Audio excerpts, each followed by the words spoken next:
In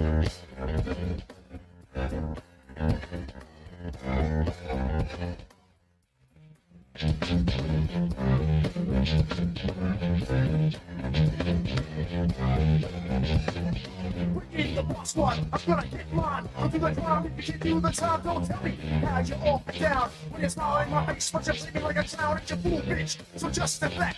I'm a man that when I come down sick, I thought you were in my face, but you play me out. Now I'm mad as hell, and I pull it down. Who you wanna roll with? Who you wanna roll with? Lefty. Let's go. Who you wanna roll with? Who you wanna roll with? Lefty. Let's go.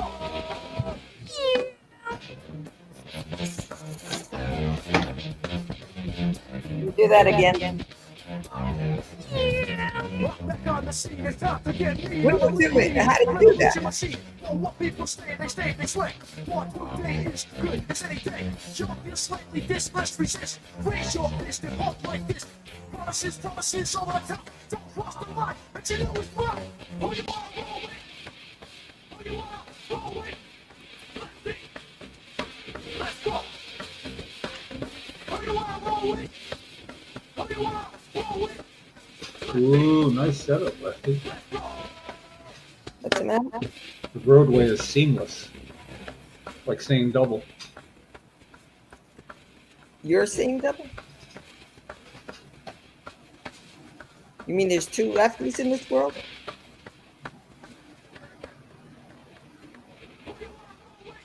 Sitting in the middle of the diorama in the real, almost disconcerting. Looks like your diorama isn't as straight up and down as the actual building behind it. Good job, though.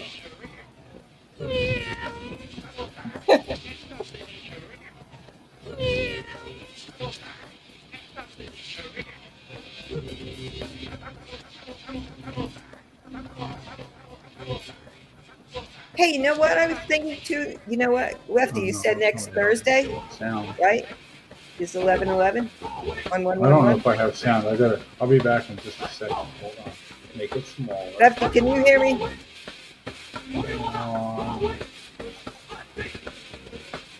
Jim, can you hear me?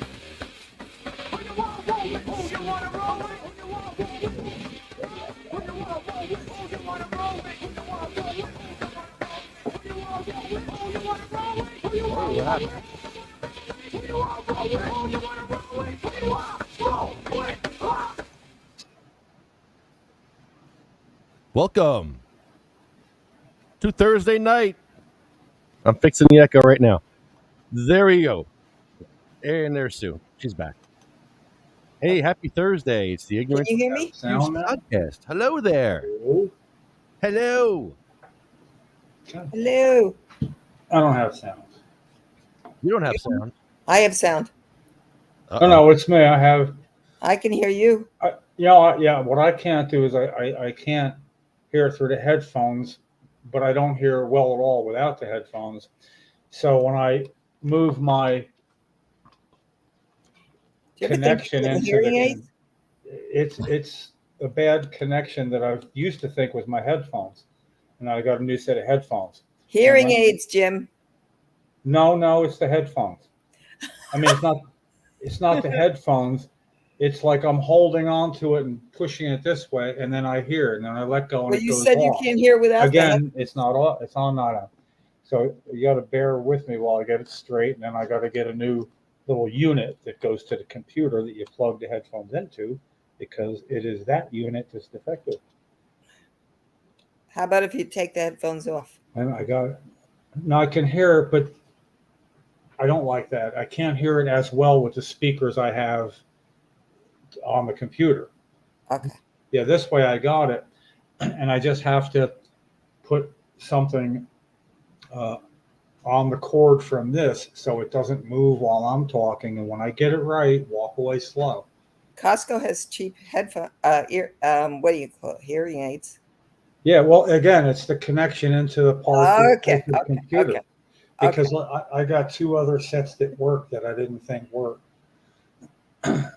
They're all like that here. But then I plug it in through the amplifier I have for the guitar and the keyboard, and I play it through the headphones through this. So if I went through all that, but it has a little buzz that you might pick up there.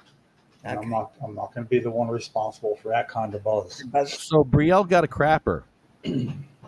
Yes. They actually got a Yeah, we crapper, and it saw was that. purple and beautiful, and So I that was got to very use nice it. of them for you. It Is it was still- wonderful. Use it? Still there? So I don't know. Did you I'll use ask my brother lives in Brielle. I'll ask him. Yeah, I need intel on when it goes away because I want to Yeah. request it again. Well, he goes jogging, and I think he jogs right by it. Oh, I think I might have seen it, brother. Yeah. Um, Does he have two dogs with him when he's jogging? Wow, there was somebody with two dogs, by the way, walking Twin-looking dogs. past me. He's so cool. lying to When you. I saw a jogger and someone with two dogs. Yeah, Yeah. but were they two black dogs that were fairly identical? For real? Don't remember the kind of dog. You remember that. No, I don't. Well, I don't think they were Brielle's black. kind of No, they small. weren't black. I think they were brown. No, they weren't Well, black. I'll ask him, Kevin. He's the younger brother that we commune with every Sunday along with Rick and stepdad George. Yeah, did you see a green Jeep in front of the police station by the shitter? Yeah, that was me. So I think we should ask them every council meeting for these now because you know what? It's the only leverage we have to possibly get them to provide Zoom. Go Zoom. You know, it's a way of highlighting that you have to go there on purpose, and that in and of itself is enough of an obstacle. But for those who can, you know, you might have that moment where you'd appreciate the what you call a crapper.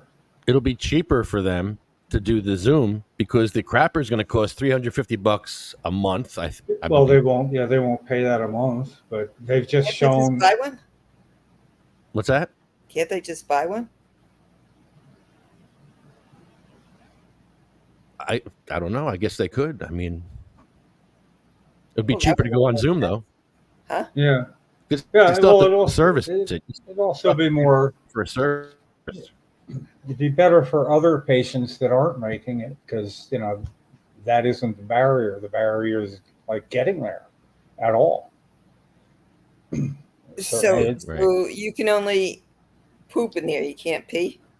Oh, sure you can.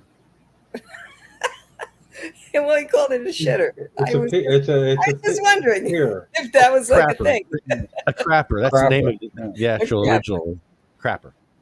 Okay. Mr. Well, Crapper. Allegedly, Thomas Crapper invented the flush toilet. So, Is that for real? yeah, I mean, if you look it up, there'll be mention of Thomas Crapper. Okay, I'll be sure to do that. And Stanley Shitter improved it. Yeah, right.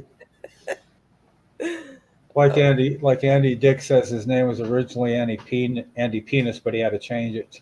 And he's an asshole, but that's a funny joke, though. So, I used to be called Andy Penis, so I had to change my name. Was he Yeah. really Andy P? No, he His just, last name was Dick, yeah, that's and his. everybody called him Penis. No, nobody did, but that's his. He's a comedian, so he's like, yeah, I used to be called Andy Dick, but I had to change it, so I changed it to Penis. Okay, I would have called him Dick. Yeah, well, he is actually. He's a dick. Yeah. Oh yeah, of a apple proportion. I called my brother something like that last night. You know what he did to me? My youngest brother, right? He thinks he's like slick, right? So I went to go check my messages because I had a friend in the building that needed something. So I went to see if she texted me back. So then I see this message from my brother, right? And it's this like really disgusting kind of political meme, like with all kinds of, obscene, disgusting thing. Nothing that you send your sister. So he sends it to me, and then I guess after he hit send, he must have thought about it and said she's going to get really pissed off when she sees this. So then the next thing that it said was send this to Sue. So I'm like, oh, what does he think? I'm a fucking jerk? So I said, so who's sending you this? He didn't answer me. So I called him and went to voicemail. Okay. So I said, you felt like you really needed to send me something like this? Why would you do that? He didn't answer me. I called him again, just to, because I'm going to irritate him back. So he wouldn't answer. So then I just, then after that, then I just said, well, okay, so don't send me any more of your stupidity. You're a fucking asshole. I called him a few different names and that's it. And then I blocked him because I do that to my family. I blocked them for a couple days when they annoy me. Makes me feel fortunate. Wow. I've never blocked anybody. I mean, I, on the other hand, have to spend every Sunday going over and being with my two brothers, smoking pot, drinking 3 beers, having whatever we want to eat with stepdad George every Sunday. It's a tough gig. Yeah. No, that's great. It's like my church. But it's like, That's I have 3 brothers. One's 18 years younger, of a different father. And we are so tight that I literally would trust my life with them. Oh, that's sweet, though. He's 18 years younger than you? Yeah. That's nice. And he's the successful one that just finally came through a 20-year freaking tunnel towards the light, and he's there instead of living in New York with a seriously insane, batshit crazy significant other.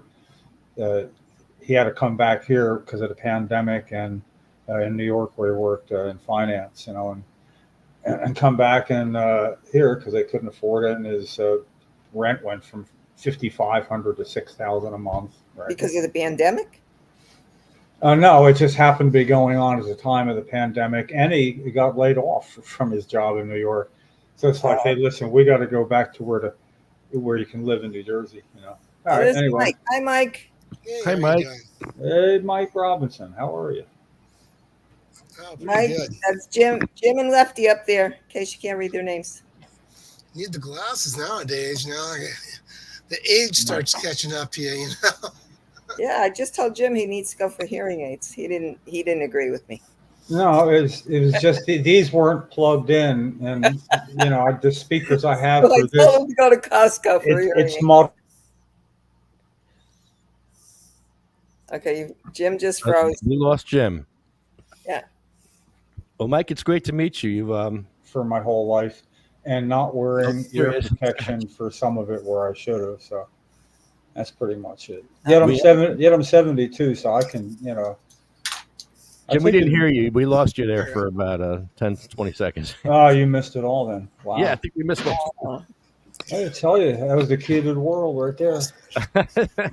And you actually go to the doctor to get glasses. Amazon works great. You just keep going up and up and up. And That's what I do. I'm at like 3.0 or 2.75, and I think it's time to actually go to the doctor.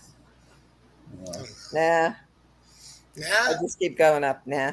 What about long-term, short-term? Like, do you need bifocals? This is what the eye doctor tells you every time you go. You go over there and they tell you you have dry eyes. They told me that 20 years ago. I said, yeah, okay. So 20 years ago, the doc gives me a script, right? So I go to the drugstore and they wanted $200 for these eye drops. So I was like, fuck that. So I bought a little bottle of Refresh, and that was good enough. So this time I had a traumatic cataract that I had to have. Finally, they've been watching it for a long time, so finally I had to go. So tells me the same thing. You have dry eyes. I said, I know. Don't be writing me no prescriptions again. So he just said, okay, well, what are you doing? I said, I use Refresh. I'm using that. So that's fine. That's fine. And you're probably better off. It's like the more and more you go, the more problems you have. That's pretty much been the story of my summer, is recovering from going to the doctor. And that's pretty harsh, but yeah, I know. Okay, so you're on. It's your show. Yeah, Mike, what's you were a part of the man. You got a huge resume here. You're a 3-time cancer survivor. Most importantly, I mean, God bless you, sir. That's man. RSO and helped you get through the cancer. I'm sure, because I've heard the story before. My friend Jeff had 4 months to live. He started with Fico oil, and all of a sudden he had 4 years when they gave him 4 months.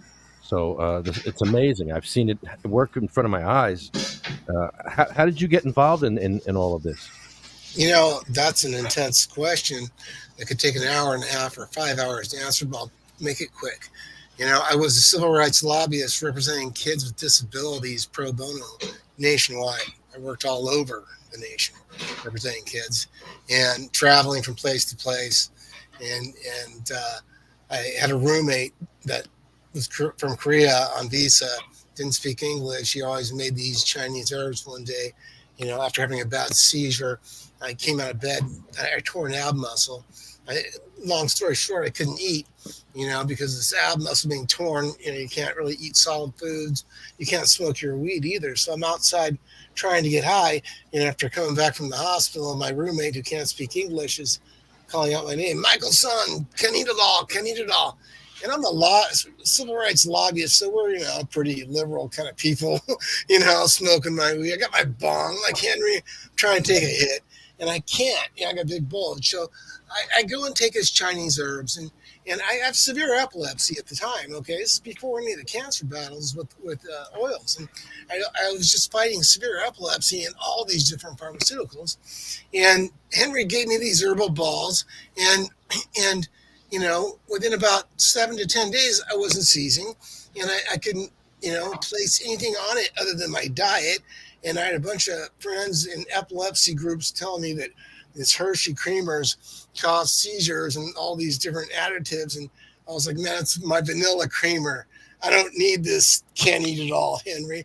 And I went to make a basket into the garbage can with what was left as little herbal balls. And during that week, I have to add, I couldn't really eat much, and I couldn't smoke weed, so I was grinding up my THC bud, smashing that into my tofu, making what I called weed foo, and that was my only food was weed foo. So here I am activating THC and ingesting it, not knowing that it's going down, and can't eat it all. Lo and behold, Henry is from Korea, can't speak English, and I throw it away. He comes, Michael son, can't eat it all. I'm like, Henry, pen and paper, write it down. And he writes down CANNABI. And I'm like, S, I smoke weed. And I said, no, can't eat it all. So I go in behind my computer, home station, homework office, and type this in, right? And up pops in the search page Figgy, talking about Charlotte, it was a UK Daily Mail article from like August 2013. Okay, Charlotte's Web wasn't even made yet. And I was like, whoa, I am ingesting this stuff this little girl in Colorado is using. And I knew the story, right? Because I'm in the world of disability, so I know all about this going down, but I'm way too busy to get involved. And I just go nuts, start typing away, I need the same weed Charlotte has on my Facebook. And every single case I had open ended up closed within about 7 to 10 days. Motion to dismiss.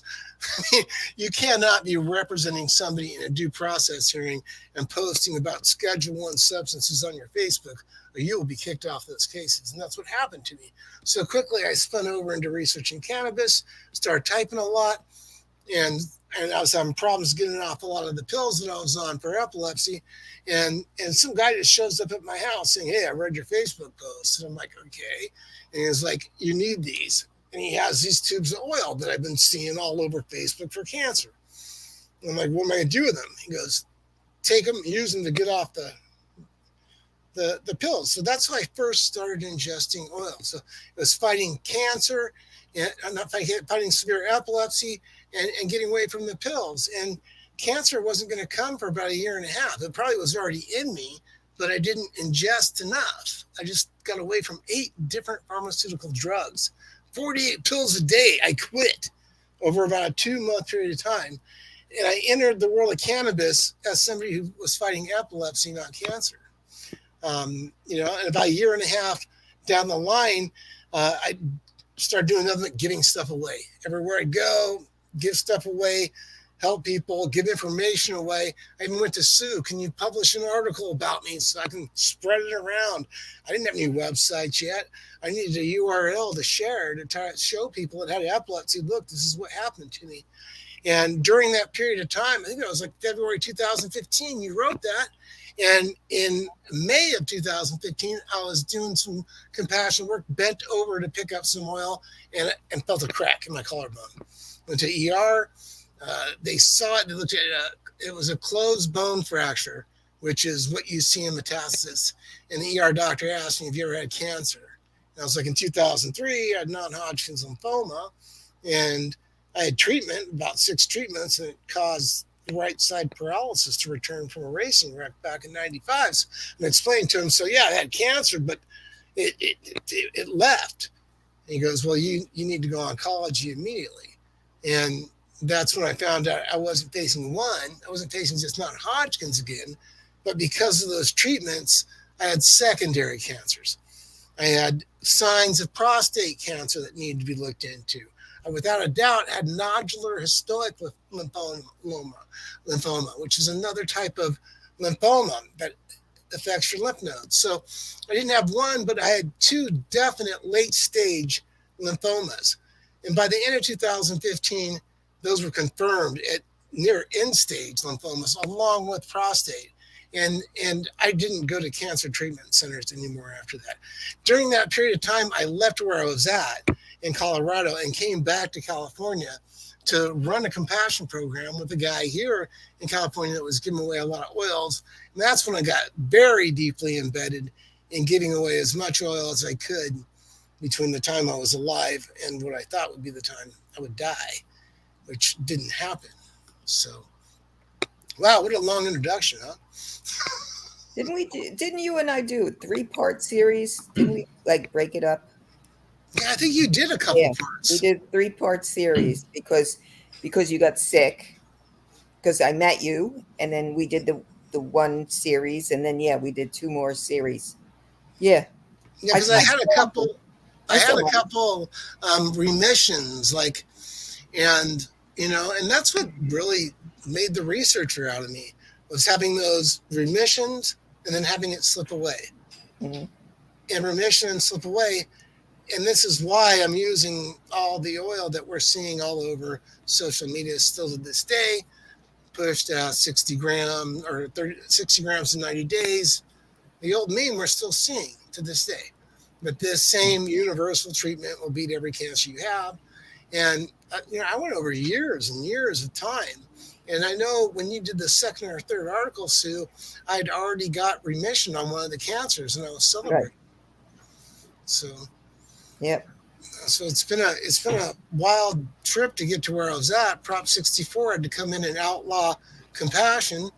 And then old guy, Dr. Dave Bierman, invited me over to the American Academy of Cannabinoid Medicine. And I'll never forget that phone call. I didn't want to do it. I was like, I'm not into all this. He was like, you need to legitimize yourself. I'm offering you an opportunity to become legitimate. I'm legitimate. I hung up the phone, and the next day I was there. I sat and realized what I was doing was not really legitimate, and I didn't know enough to do what I was doing. And this is after probably giving oils away to, 1,000, maybe more people. Who knows how many people impacted. And I felt like, whoa. And this is 6 years ago, that I felt like I don't know enough to be out just typing away on Facebook, on Instagram, wherever, telling anybody and everybody how to treat themselves with only THC, because it's all I believed in at that time. Whoa, what a transition. So, I spent almost a year at the American Academy of Cannabinoid Medicine there, and some staff fluctuated. So I ended up running almost the whole, admin side of the gig, which was very interesting. All the communications, all kinds of things. My feet got more than wet. They got immersed into cannabinoid medicine. And with the founder of the American Academy of Cannabinoid Medicine right there in the same office, which was such an honor. A humbling honor to be able to work with him, a legend. So, but after 10 months of all of that, I had to sort of break away because my ways are a lot different than that of doctors. I don't agree with a lot of things doctors have done historically and even presently, and I do agree with what some doctors do also. I think people are humans. You know, everybody's different, but the bottom line of it is, I founded the Global Cannabinoid Research Center because I wanted to go on my own path and investigate. I didn't feel the need to do all these different corporate things, and even up to this date, it's hard for me to move away from continually wanting to learn the next thing. What's this receptor, that receptor? You know, I mean, you get down one road and you go down another, and the ECS is just never ending. I got so bored with studying cannabinoids. I watched CBD get converted into everything under the sun. I'm like, I'm not going to go down this path. We don't even know endocannabinoids, the precursor to endocannabinoids, and the foods that create them. If we don't know that, why are we studying what CBD gets converted into? I mean, that sort of seems ridiculous. Let's go backwards and say the system that was discovered, and figure out what kind of diet we need in order to have a good endocannabinoids. So I had to go all the way back from where I started, which was this gung-ho compassion guy, giving everything away everywhere, and sort of retract a lot and eat a lot of my words.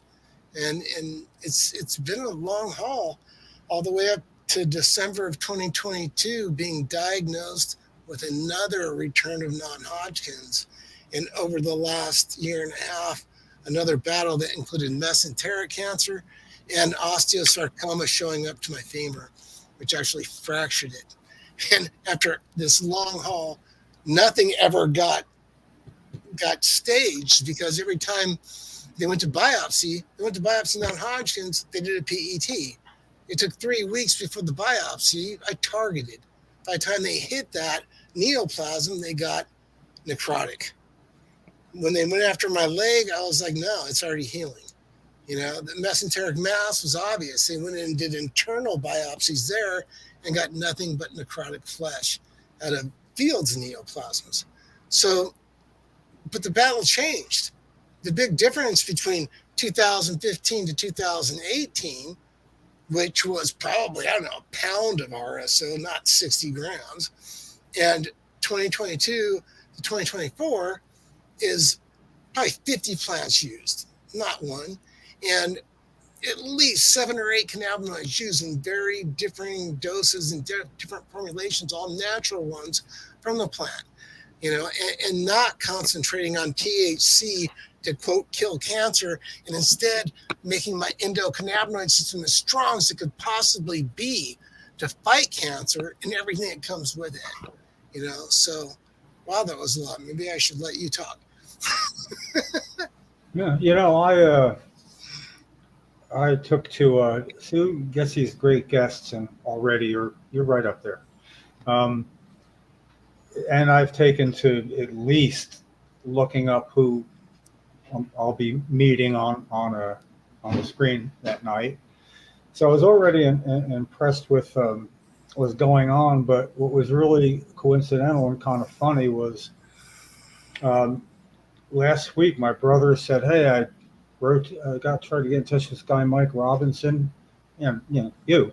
And then when Sue, that's about the same time, Sue, maybe a day before, but that when you said, "Oh, look who's going to be on Thursday," put it up on my Facebook thing, I was thinking, well, he saw that thing on my Facebook thing, but it was just that really weird coincidence, because I was talking to him before today. See, he has non-Hodgkin's lymphoma, and I'm taking him on Monday to get a silver dollar size black circle of shit taken off his back. I'll be general anesthesia, so I'll be spending the night over, giving a ride over, and because he's maintaining the health care of our soon-to-be 90-year-old stepfather in the old family compound house. It's 5-bedroom bi-level, but I like the family compound sound, And so it's such a similar situation that I'm just really glad this stuff is recorded, because I'll make an occasional note here and listen, but it's the amount of information that I got since you started talking is like a delightful sensory overload that I get to go back with the replay of this, and maybe I'll sit through it with Rick, and see, even though back when my thoughts were pretty much the same, that the THC oils and how they would fight cancers and shrink tumors and all that. I've come to understand more, not like you have, and not as much, but that the more I learn, the more I know that I don't know shit. Yeah. And it's evolving too. It's hard to keep up with, because it's just running away faster than I can run toward it, or be cognizant of exactly what that means and all. But over those years, still, the sad part to me was that a lot of people started hearing about RSO, years ago. I mean, if I had to guess how long it was ago I heard about it, it might have been 6 years ago or something. I don't know. 10 years ago. I'm not good with time sometimes, having such a good time goes fast. But it was like, oh, somebody I know, or a father, or a mother, or a wife, or a husband, or somebody in the family has cancer, and where can I get some RSO? I don't know. I mean, back then it was like, why wouldn't I have thought of that earlier, that sooner or later, if I'm going to tell people about this, that somebody's going to want some? And, New Jersey's kind of a strange state about legalities, especially then. It's gotten somewhat better. It's still confusing. But it is that, and as is the case with Rick, we're doing the best we can to have a certain amount regularly in his system for the last couple of months. In other words, not waiting. It's sort of like, no, fuck that. Let's get a jump on it. Just start taking some, and starting low and working its way up. Even though we've both been consumers for half a century, he's like, reading and all that, and so the thing is, it's like the you were talking about, you didn't ingest enough, like, I guess in the beginning you said. Actually, no, it's the other way around. I didn't ingest enough the right stuff. I counted only on RSO. Oh, okay. I thought that only RSO would be the way to go. So what you're saying, though, about your brother and how proactive you're being is so important. The number of people that come to me and message me and text me, because I put my phone number everywhere, and there's so many websites to contact me on. It's an incredible number, that deliberate. It's like a jury deciding what to do, and I am sitting here going, your life is on the line. I'm not somebody with a 91-year-old mother to take care of. That's something I envy. I think that's a beautiful thing. I'm sitting here on this podcast because of this exact reason, because there's people that, not just people that need to stay alive for themselves, they need to stay alive for other people. There's parents. It's not just little kids, and there's kids that take care of their parents, and the knowledge needs to get out there. And I feel like RSO is an important thing. I never meant at all to discredit it or minimize it at all. It's just all I knew. It was the only thing I knew. So our endocannabinoid system runs in a couple different ways. It's either upregulating or downregulating. And RSO or THC makes the system slow down and downregulate, makes it produce less endocannabinoids. So with that knowledge that I did not know in that first cancer battle, now I'm going, okay, what makes my body produce endocannabinoids? So first I went to certain cannabinoids that will make the endocannabinoid system work better. That was interesting. Spent years on that. And then I got cancer again, and I didn't feel like it was enough. And I had to dig in deep and see what foods will cause this. And I found that our food supply, like most people know, is very tainted. And it's so tainted that we don't even know what food to eat anymore. So I had to figure out a diet that would actually feed me the right way over a long period of time and be medicine the whole time. I had to wake up in the morning using acidic-based cannabinoids like CBGA, CBDA, heavy dosing, 250, 500 milligrams of those kind of cannabinoids throughout the day. I call it sunshine dosing. So now I'm not saying I don't take any THC throughout the day. I still have epilepsy like I started with. I quit all those pills. I still take 2 medications for it, but I still use THC oil for epilepsy, so I'm always using THC oil. But the bottom line is, if I don't use the other cannabinoids, I'm not creating this ebb and flow in the system. Endocannabinoid balance isn't a flat line. That's a dead person, you know. If you look, you want this rock and rolling kind of thing. An up regulation times when you need it, down regulation at times when you need it. When you go to sleep, your system needs to down regulate. You don't want a bunch of endocannabinoids going off when you're crashing out. Certain ones actually scrub certain things off. So our ECS is pretty complicated, and without the knowledge on it, I feel like historically I could have done a better job, had I known, just a little bit more. I might have been a little bit. Yeah, that looking backwards, yeah, but looking forwards, how good is it that you do know all this? And I am so glad this is going to be up where Rick can look at this and then understand it all, because it is a lot for me to understand, but that could be because I sometimes take an edible for keeping somewhat centered. Not a massive one, but I make a habit of doing that before being on a podcast, because it does keep me kind of centered, and I remember to make notes. And but this is just so close to home. It's I might have taken less edible because this whole thing is just such a crossing of paths that's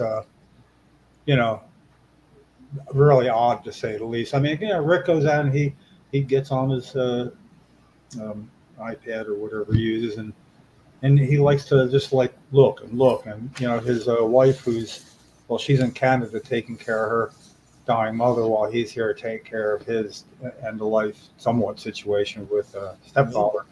That's keeping them apart like freaking Romeo and Juliet thing.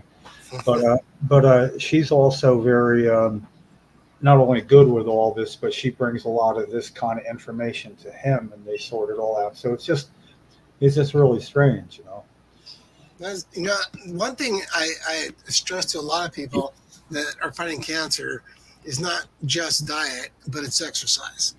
And our body needs to move, and that's why I really like to push that sunshine oil message, sunshine medicine message, because I want people to wake up that are sick. It doesn't matter what disease you're fighting. If you've got Lyme disease, lupus, it doesn't matter what it is. If you get plowed down on some really strong oil and kick back and Netflix and chill, you're not going to be hard to get up. So I like to see cancer patients get up. You're missing some audio.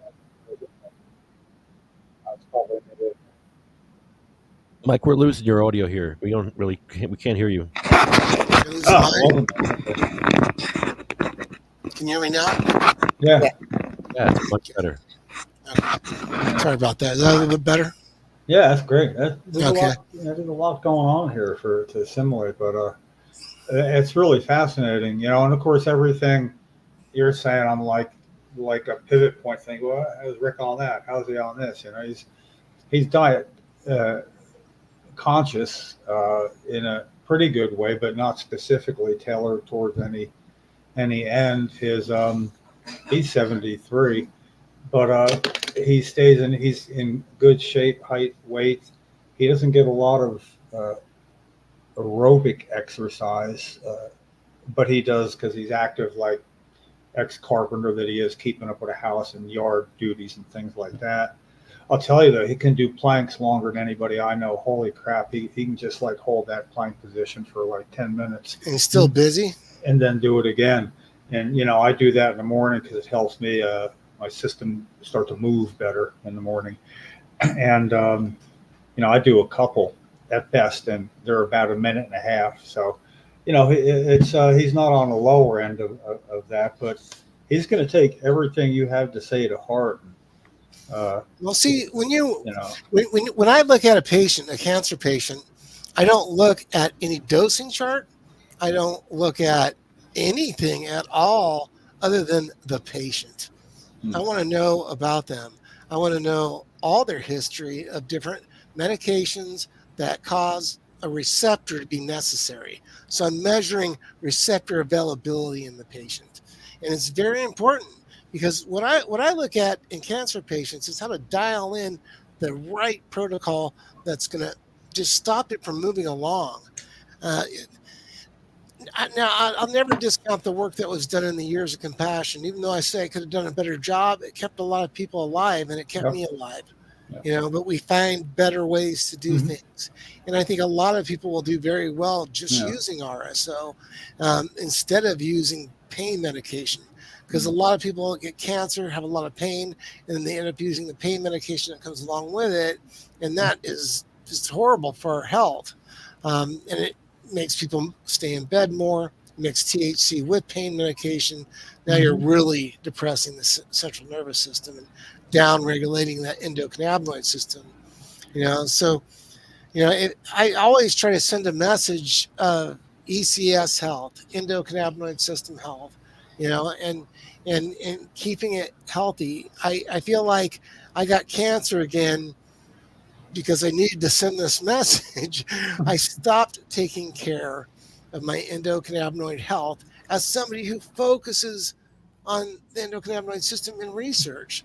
So I started just eating here and there, eating what I wanted. Hey, I'll have 2 sausages, big old Italian sausages for dinner. I just didn't, I stopped paying attention. And I think that we can get very comfortable in our lifestyles and forget that we truly live in an environment of harm. And if we're not careful in this environment, it's going to get us. You know, and we need to look to plants, you know, fungi. We are finding these beautiful answers in nature that keep us alive. No oncologist, no doctor that I knew in 2015 or 16 thought I'd be living in 2020, let alone 2024.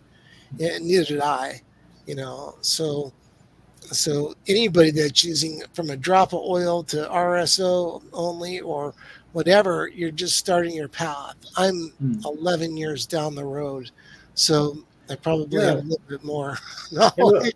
It's good to hear that in a really easy, lowest common denominator effect. That if we've heard so many nice stories about RSO, and when they're talking about RSO, that's it, not the diet, not any of the other things they're talking about. They're talking about where you started and gave what you all, you know, there they are. And their stories are pretty impressive, yet now knowing they could be more impressive going, well, you know, beyond that. And it doesn't sound like any of the going beyond it is so hard for somebody to change when they're facing that part of their life where that becomes the most important part of their life, and it's not about changing sausage for something healthier. Yeah, and I'll tell you, You know? when I got these multiple late stage cancers, when they just, I knew it didn't feel right for a matter of a long period of time before that happened in 2015. And I knew when that doctor asked me if you had cancer before, I knew I had cancer again.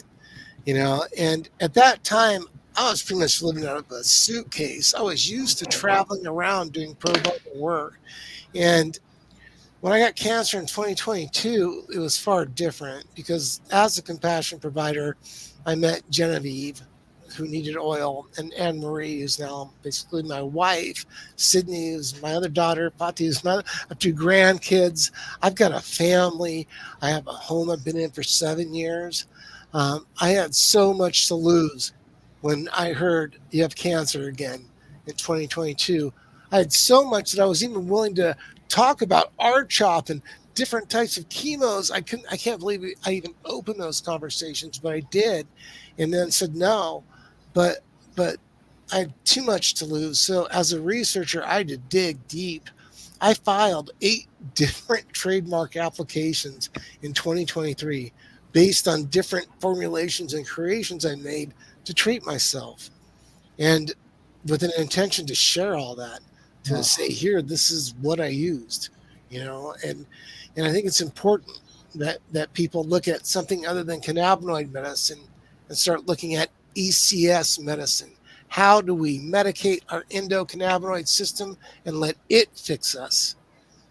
Now, we don't have time to do that. We run into somebody who's got stage 2, stage 3, 4 cancer, and they've got very low endocannabinoid tones. There's no endocannabinoids, no time, right, at that point to start using all these diets and different things for the patient. Now is when you need RSO. Now you need THC hard because it needs to act as the neurotransmitter that's missing. So there's a big difference in the cancer battle I had before. That was at stage 4 and one that stayed unstaged. So I think that's important to put in this recording as well, so when you look back at it, anybody watching it, sees that I looked at the type of cancer and how I treated it this time. Before, all I knew was take this. I knew A plus B equals hopefully C, and that's I'm alive. Man, that's where we are. That's where Rick and me are, right there. Yeah.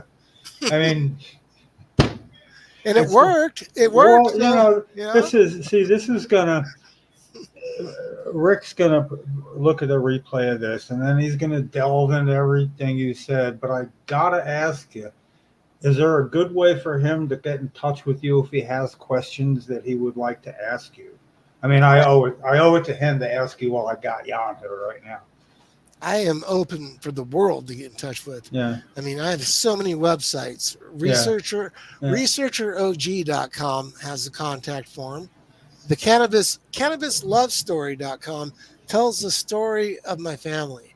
And I think reading Cannabis Love Story is a great way to introduce people into cannabis that aren't sold on it yet. Because now they read this beautiful love story of this former race car driver dude who's running around giving away oil. Hey, don't forget surfing. Yeah. That's very important. You're leaving the surfing part out. I believe you used to. Surfing? Yeah, come on, man. I grew up by the shore, and if I didn't get scared by some incredibly big waves, I was stupid enough to get sucked out into way long ago and watch like little tiny 3-story houses way on the horizon as the sun set, to have to come in and just hope you get washed close enough to shore. I kind of lost my nerve for surfing then. I opted for like softball after that, but it's just like, I was great to see surfing in the Olympics too. It was really cool. Olympic surfing from Tahiti. Come on. Yeah, I definitely surfed quite a bit. And it's a trip that you bring this up because I moved to Hawaii in 2002. And in 2003, while surfing, I fell back and hit my head. I was on a longboard, koa wood board. Hit my head, knocked me out. My Hawaiian brothers brought me to the shore. Ambulance brings me into the hospital. I'm on a backboard. I want up.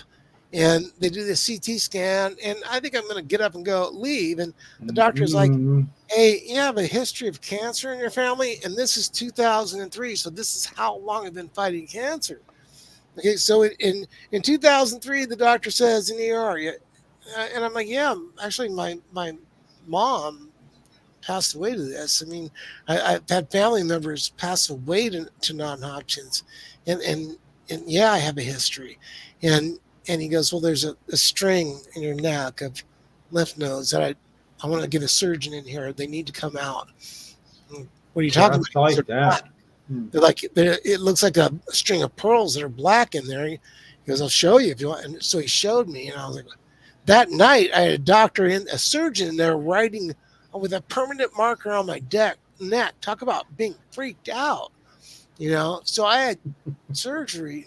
I'm sorry for smiling. After pulling a surfboard. So yeah, surfing was involved. And that's how it all started in 2003. But so here I am in 2024 talking to you guys, and I lived, I made it through all. So if you didn't crack your head on the surfboard, it may have been a while before you knew that.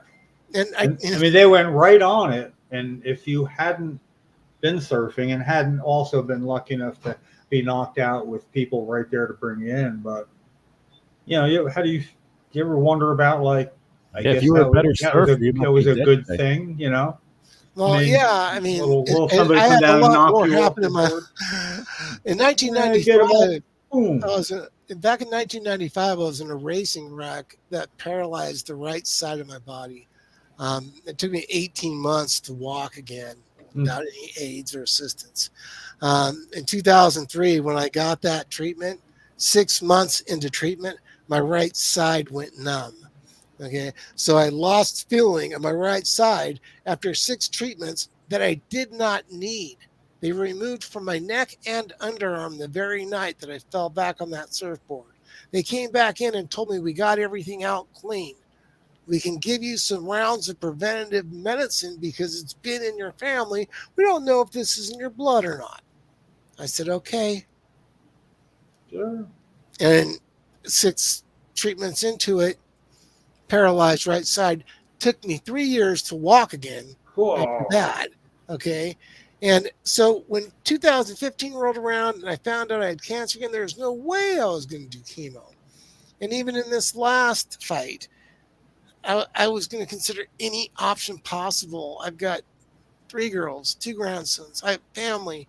I love whatever it takes to stay alive. But when our chop was brought up because the other one paralyzed you, I was just like, no, I've got to go to plants again. I got to find every single possible way. And they work. I mean, Yeah. plants for What it medicine. I mean, there's a lot of people that have used THC oils, RSO oils, and it hasn't worked for them.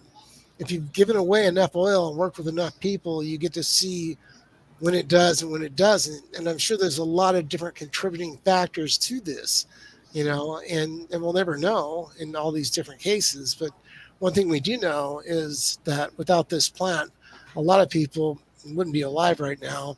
And I don't know how many tens of millions would still be addicted to pharmaceuticals. Yeah. It's given us freedom. Yeah, it's amazing, and having been a cannabis consumer since 1970,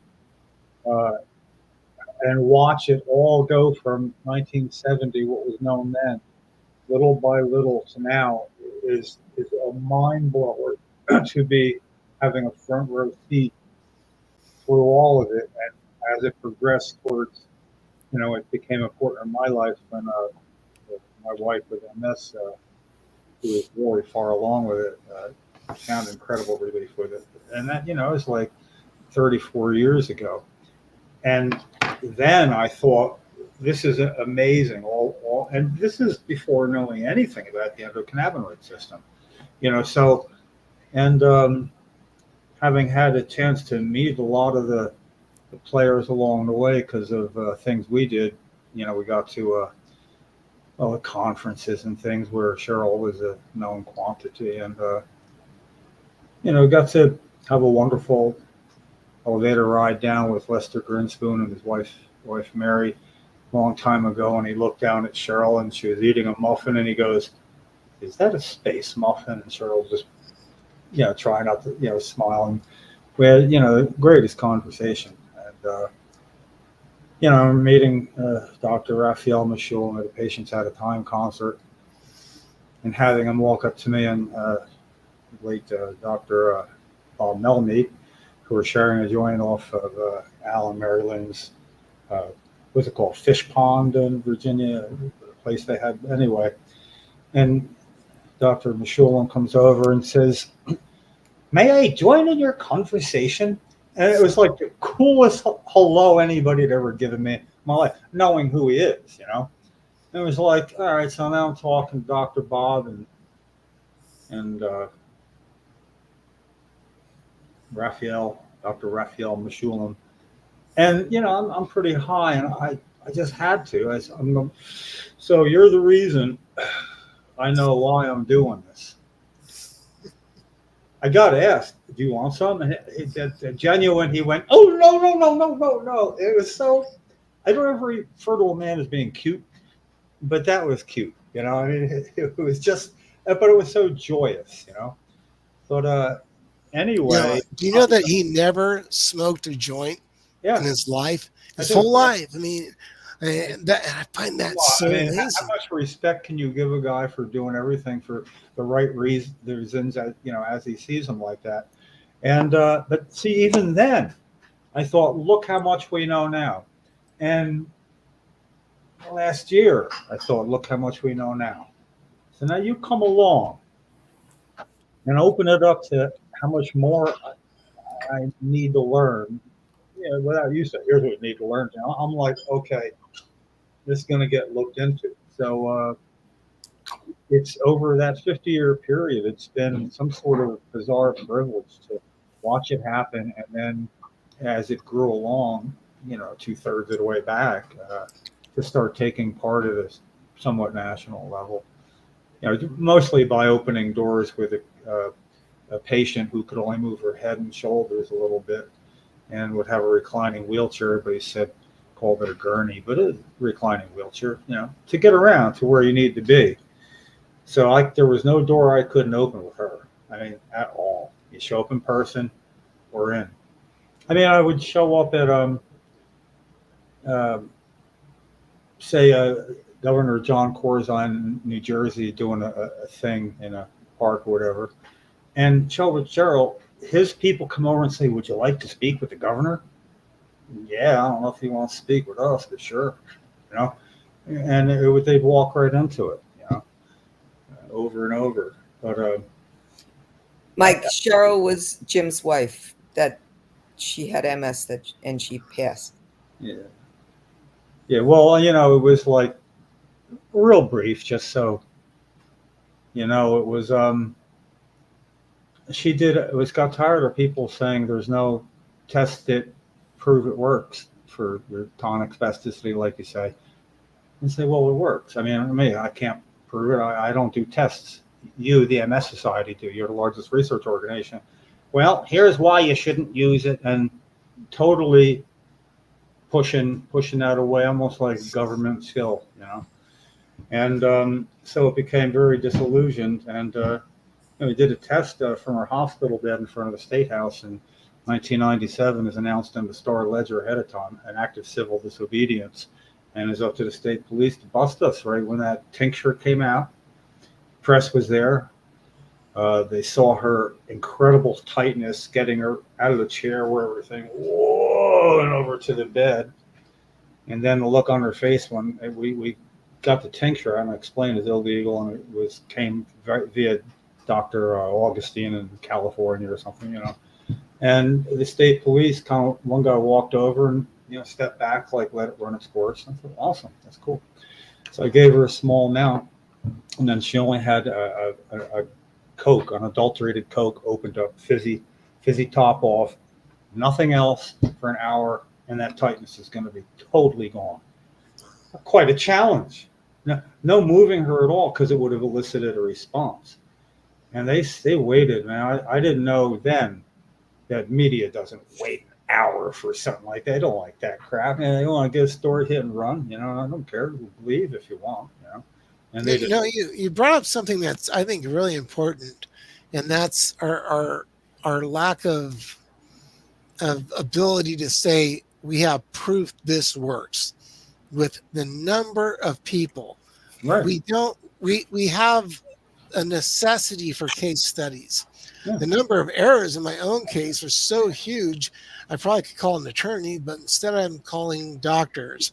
Who wants to work with me, interview me on this last cancer battle, and do a case study? Because what's in it is a statement from the doctor that I'm in remission from the treatment. And they screwed up. And I was like, okay, what treatment? And they're like, blah, blah, blah, blah, blah. Well, we had the dietitian call you and your wife like once. Well, a diet is a treatment. It's due to the diet, because the PET came back that my results were due to obviously due to the treatment. And that was a remark made and they didn't know that I wasn't getting chemo. Mm-hmm. So when I went into remission this last time, the doctor came back and said, well, your bone marrow biopsy that was taken for non-Hodgkin's is negative, and it's conclusive back to a 2022 that's negative. So I'm finding that your 2019 full remission was also due to treatment. And I told him, well, don't you want to document what the treatment is? And he put his hands up like this. But he did that the same time I did that. All right. No, he knew what it was. Oh, that's And he was like, "There's no way I'm writing cannabis oil on here," because I went and to my primary, who declared me in full remission in yeah. February of 2019, and what his statement was, that was never actually done properly. It should have been done with a bone marrow biopsy, and so he did one. It came back negative, and he said any cancer that's been gone for over 5 years with a bone marrow biopsy, they consider to be cured. He puts this in my file. So doing a case study right now is imperative because it ties this cancer fight to the last one and makes it one huge case study over 2 different battles. And I think it's very important that patients that can connect with doctors do so, and that we get case studies done and published. So maybe we don't have the research study with all of us together in one room under a trial, but we have individual studies which are more powerful, because most of us know when clinical trials done, protocols are set, they eliminate all kinds of people. A specific population is used for a clinical trial for any pharmaceutical. It's not just wide open. Come on in, 500 people randomly, we're going to do you. No, you use this, you use that, out. You do this, you do that, out. This drug might not work for you, out. And see, that's just the truth of modern medicine. And I'm not saying, oh, it's so horrible, but that's just the truth. It is what it is. Yeah, it is. With cannabis, people did this individually on their own. So reading their account, I don't know. To me, that's far more powerful than a big body of evidence that sells a new pharmaceutical drug. Now I'm even more proud of Cheryl for doing that in 1997, the Dark Ages. Because even with it being, a not double-blind, placebo-controlled clinical crossover test with a whole bunch of people in it, what we had was a person with tonic spasticity, not of the cerebral cortex. It's much like when you chop a chicken's head off, it's running around.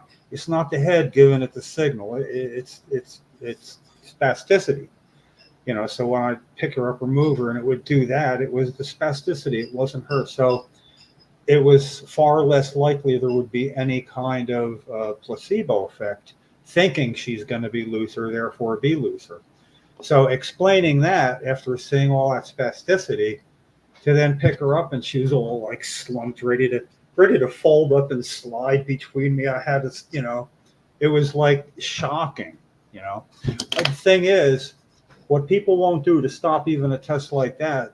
Then I had an issue with the state police where I'm outside and there's TV cameras and shit. So I said, now the only way to conclude this is the only way to verify what it is I have to go inside now, because the police all went and hid. I said, I got to go inside now with this and turn it over and make sure they understand the illegality of it. And I would expect to be arrested and they'd have to test it. That was potential, and I didn't think they would, but there was plans, take care of Cheryl, because it would be brief. And then I had on ABC TV that night, Philadelphia ABC TV, there was the strangest case of me doing that, and this trooper, who, I don't know if it's a wise ass in me, he wasn't like really tall, and he got a little too close to me, and he had a vein bulging out. And he was like, what's going on here? Because I gave it to one trooper. She went and got him, the guy in charge, and he came storming back. So I stepped in a little, kind of like up on my toes, like in front of him, and said, this is illegal. I gave it to Cheryl. She took it. She's under the influence of it right now. What would you have me do with it? Okay, I wasn't ready for that. I'm like a binary chess thing. If he does this, if he does this, if he does this. It wasn't going to be on what would you have me do with it. So I'm proud that I said almost to a word, well, I don't know. I would have you do whatever your job dictates you should do. I would suspect it would have something to do with having tested at the health department, tested some way. And he goes, well, then why don't you go have it tested? Now, right there, I knew I won. And I'm not going to slap the cuffs on myself. So I said, all right, what do you mean? Like, I go down to the health department? Maybe they would test it. He goes, if that's what you want to do.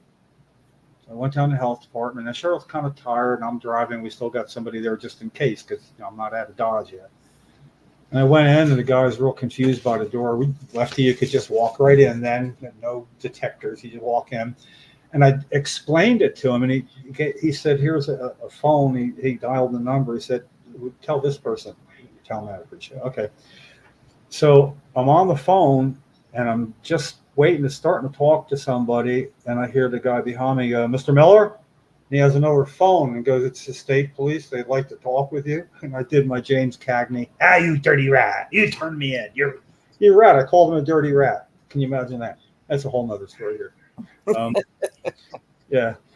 So anyway, it was like really strange. Had enough time to get back to a motel room because we weren't coming from our house. We were actually part of a walk, Dana Beals Cures Not Wars march from Boston to Washington, and we were the New Jersey crew, just Cheryl and me and one other person. And I would push her for a little bit in the morning in her wheelchair, and then this other person would give her a ride back to the motel and, could help her, she knew how to do that. But anyway, we went to the motel we were at, and as tired as we were, because,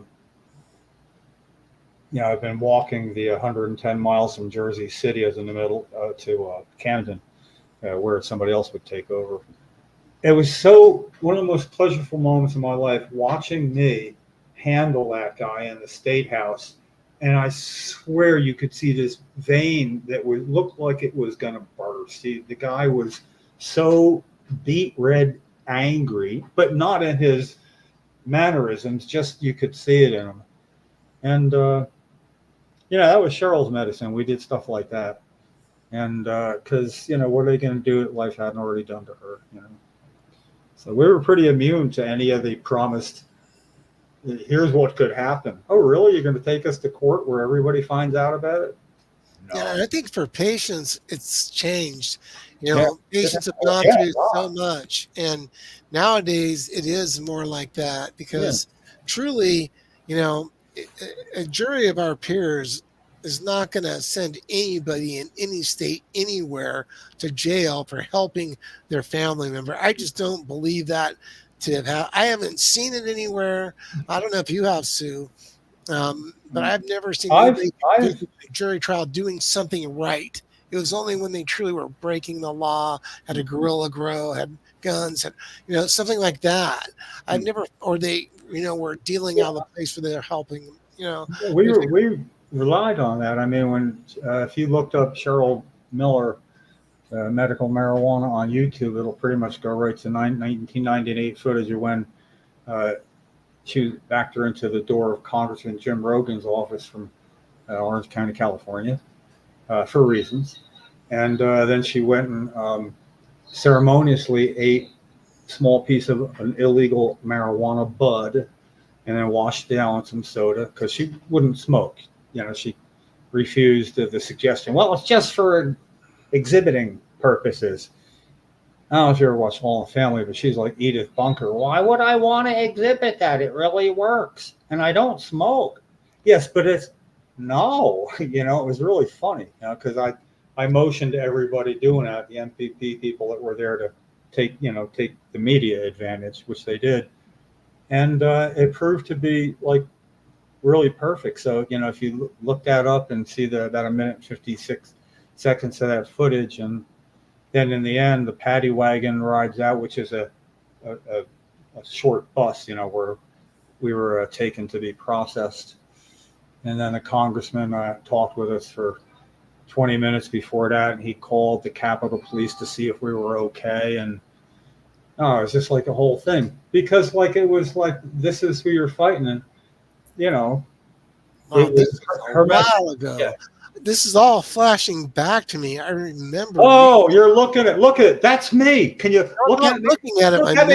Look at me now and look at that. What the hell, right? I am. I'm looking at you going, wait a second. This is all. Yeah, dark ages, dude. That was right after I wrecked. I mean, that was so long ago. It's what worked. And What's funny is Jim Rogan said in that exactly what he wanted him to. He said, "I did say on the committee and the judiciary that I would make an exception for people who appear to be in Cheryl's condition, or her like Cheryl is bad, you know." And it's like, yeah, we don't want you making your opinion on who gets it and doesn't by how they look. That is the problem. Thank you for verifying it. I kid you not. I wish I had pictures. His chief of staff looked exactly like a 5'11" Bill Clinton. And when he walked in, and Cheryl and I both went, he goes, I know. It was hilarious. But anyway, yeah, they couldn't get rid of us quick enough. And, It's the truth, you know. Sometimes that truth sort of is hard to swallow. Yeah. Well, they had me bring her to Washington to say no charges. They weren't going to file charges. They also had her re-fingerprinted because I had a fingerprinter because she's all gnarled up because she didn't have her medicine. Damn it, you know, that's the whole problem. So I did the best I could. And then they said, well, fingerprints weren't good enough. They need to redo them, which took 4 hours and was very uncomfortable for her, caused her unnecessary pain. So the media would disappear. They didn't want the media there. And of all people, Fox News stayed. We're the fledgling Fox News station then. They stayed and got some pretty good footage of it. But when they came back and Channing Phillips, the state attorney or whatever they call him there that brought the case, the heavy hitter that decided to, when he said there'd be no charges filed, and while our small contingent and in front of other people waiting to have their trials, a whole bunch of other people, you know, in this courtroom, Hubert Humphrey,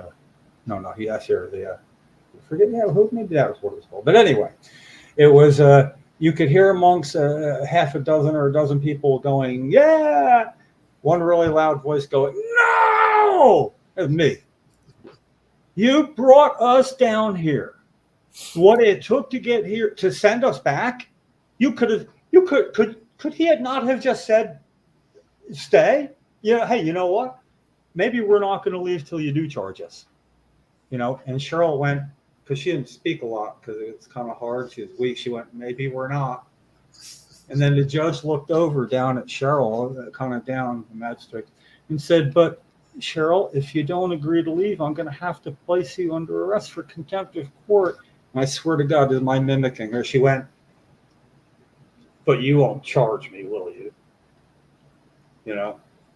It's like, how do you tell somebody if that's not leaving until they get charged with what they were brought for? How do you tell them that you're going to get charged for not leaving because that was the purpose? And you, honestly, I think I was looking at a judge that sees people try shit all day long. Judges, they're smart. They see it all. Judge had never saw that coming. Never saw it coming, and I felt sorry for her. So I found myself saying something effective. Today's your, you've probably heard, the court has probably heard these words before, but not quite in this order. Today's your lucky day. We've agreed to show mercy upon the court. We'll leave. It was so cool telling her we're showing mercy upon the court. Yeah. Fuck, that was awesome. And, you know, everybody didn't have video freaking cameras in. You know, that stuff's lost. Well, it's not lost. It'll be reported on someday. But, yeah, that was part of the interesting, long, strange trip. And what we didn't know about cannabis then, it cost Cheryl like 8 years of getting, or 7 years of getting better. You know, I mean, because, like, her neurologist had a neurology at a hospital. And so he was, all he could do was off-label prescribe Marinol, which, you know, that took her. I would make her green butter, and sometimes we'd trade it off for the material for it, you know.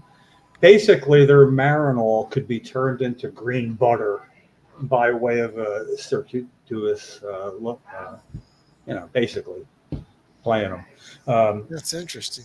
Yeah. Wow, that's history there. Yeah, the whole thing was a long strange. Well, she laid down in Congressman Bob Barr's doorway the year after that, saying, you want to walk a little patients, you can start with me.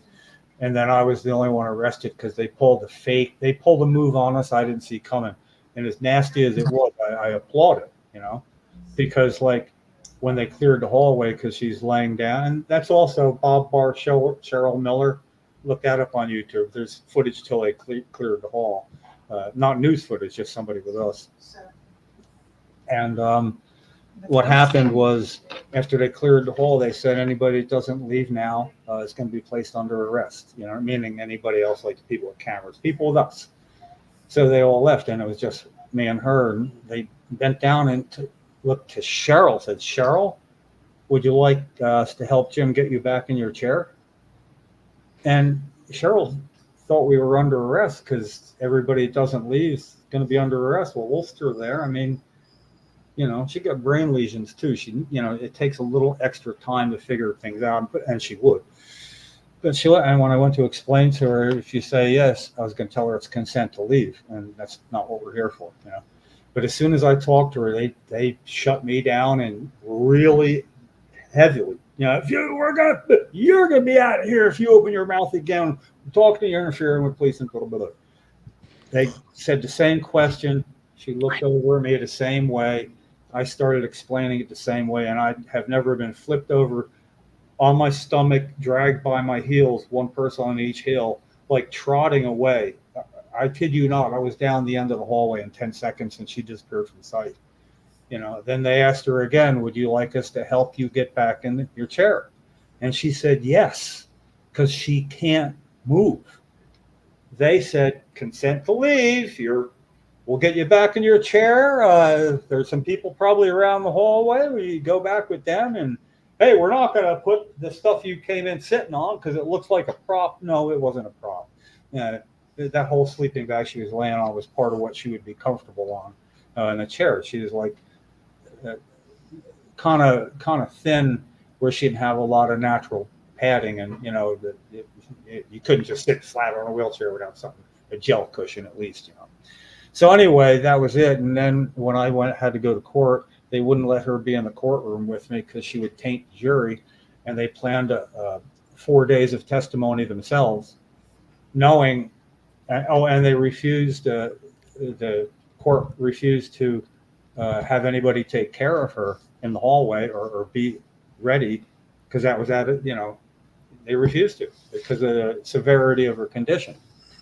And I did. They knew how to get me. They knew how to get me in a corner. So it was, wow, I'm going to have to plead guilty here, and that was pretty devastating.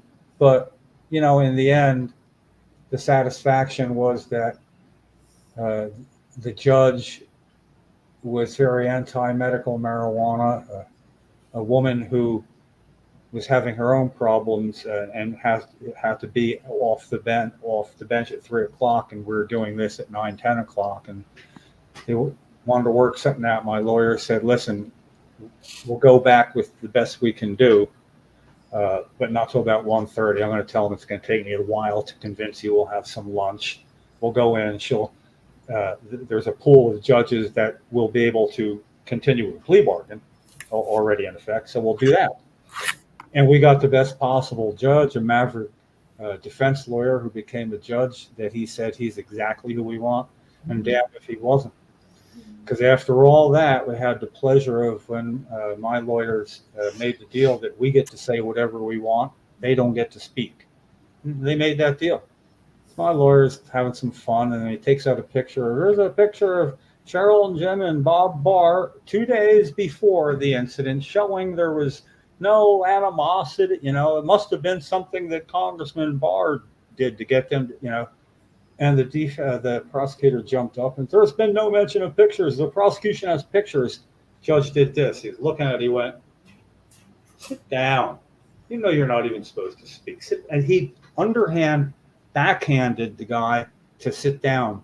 So semicircle we're in, I did a dramatic this, so he looked at me, and I gave him that, And we were fined $50 victim compensation fund. No fine, no time. I wish you well, Cheryl.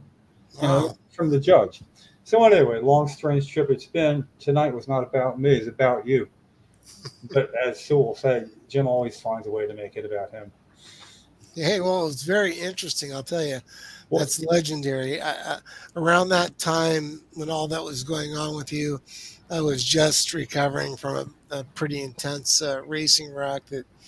And you know, I always smoked cannabis. I smoked cannabis my whole life, and I had a TBI, you know, in Iraq, and without a doubt, I attribute the THC use. We know now through studies that THC use protects our brain in the event of a TBI, and I did stroke. I did have that brain injury, you know, and you know that was all the way back in '95, and I got my first recommendation from Dr. Todd, you know. I know Dr. Todd. Yeah, so rest in peace. But legend, you know what I mean? He's And a real Renaissance man. I swear he was, you know. yeah, and so I was smoking away around the time that this was all going on with you. And so much so that people weren't used to that because I was like a race car driver and I literally had to move from like one house. I was getting condemned for my cannabis use back in like right as Prop 215 was getting passed in California. Yeah, so much so that I literally moved away from the town I lived in when I wrecked, and it's such a trip to hear this story from you. I feel what an honor, you know, to hear that from you because, I mean, you're one of the legends that paved the way and made people like me want to learn. I mean, you talked about Dr. Rafi, you know, meeting him, such a humble man. I No, always called him ye of little words because he said so few words. he was, but he had such joy in his face at the time too. Always happy. Yeah, he just really was. And at that time, he was saying they were trying to put something into plan in as many as 50 ambulances in Israel. He says because head trauma is a study model for stroke. You know, because you know when head trauma begins. I love the way he says trauma. Yeah, it's hyper. Yeah, and but their plan was to have vaporizers in ambulances and hook up the trauma victim with vaporizer right there to get like for study results because you know by the time you got to somebody having a stroke, the stroke had been going on well over 90 minutes or whatever. You know, and he said the sooner you get there, the better it'll work with stroke. So I found it fast. That's what we were talking about after he declined, and I had an extra puff myself. Yeah, and you know, I've heard that same story, and about how the ambulances were going to be equipped. But one thing that I found very interesting, and a lot of email, a lot of correspondence with Dr. Meshulam, was that he felt that everything needed to be FDA approved. He felt that you needed safety studies on everything. And a lot of my correspondence with him was about the various different CBD conversions and why he made them, his investigation, how come he didn't bring them forward, and things like that. But, you know, he shared with me that story about head trauma. And the only reason why that didn't actually happen, that idea to put these vaporizers in ambulances. I don't know why. I was always wondering why that never happened because I thought it that was would be groundbreaking. government approved. I mean, they had to follow very strict guidelines, and That's how he was trained. That's how he was trained, and you know, plus he was from another country, you know, so he wasn't that accepted. We have one of his team is one of our nurses in the Cannabis Nurses Network. Her name is Gal. She actually zooms in on meetings with us, and she's a pretty interesting woman to talk to. In fact, I'll see if I can get her on sometime if we could kind of jibe the time around her, you know, because of the hours difference. Yeah, you know who was a good person to meet was actually with Cheryl's visit to get arrested in Rogen's office, where the MP, the fledgling marijuana policy project, we met them at a motel at 8:00 on a Sunday night and had a plan in place by 11, and we met 6 people there I'd never met. One of them Dr. Dennis Petro, who, when I was introduced to him, like, oh man, we use your studies. You know, he was a guy that was so wanting to connect the benefits to multiple sclerosis in particular that he got a job with the FDA trying to work from the inside out. And I thought, man, that is really committed to being the one on the inside. And of course, after a decade, didn't work out and all that. But it was really good getting to meet him. And You're then, stuck in two worlds. I mean, you think about it when you're trying to work from the inside out with the FDA. It's, I don't know. I find government myself. agency. What's you that? know, It's I a find government myself in that. agency. Go ahead. well, but, you know, what was really kind of funny was when I had to carry Cheryl into the room and we hadn't met anybody. So I had to double park her, say, don't let anybody take the car. And run up and say, I need somebody to park the car. I got to carry Cheryl in and actually up a flight of stairs because they didn't have an elevator. Who would do that? Get a room to meet in without an anyway, a whole nother thing. But anyway, I was like pretty tired and I got on, I plopped her down on the bed. And the first thing that happened is when I did it, it was kind of quiet. And I broke my back in 86. So doing this, when I put her down, I involuntarily went, oh. And in the quiet, you could hear her go, oh, I'm sorry, honey.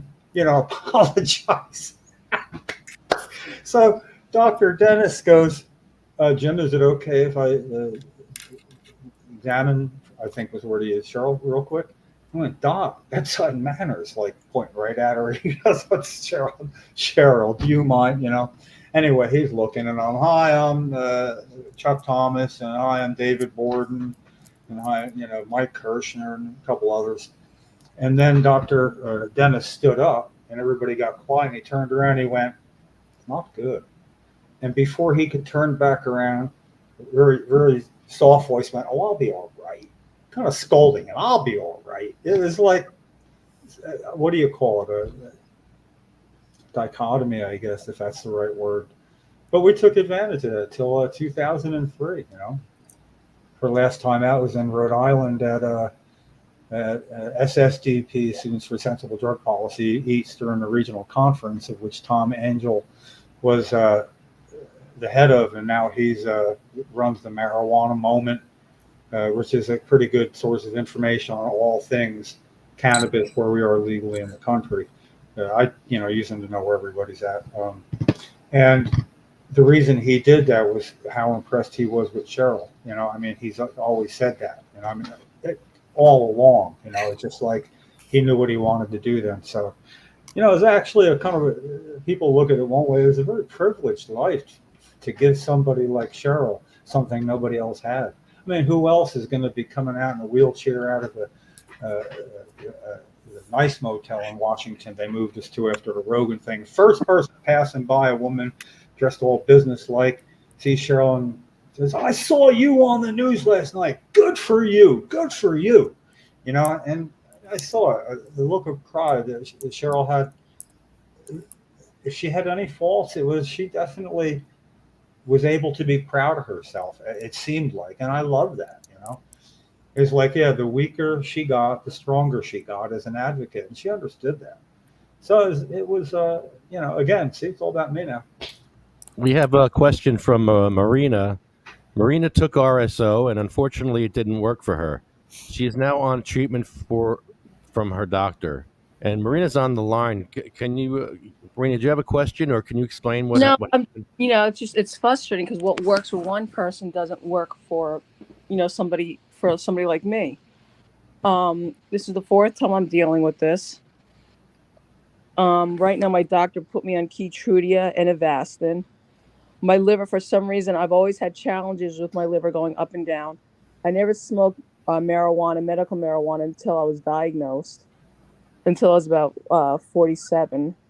And I didn't even know how to smoke weed. I had to call somebody up and they had to talk me through how to smoke. That's how bad I was.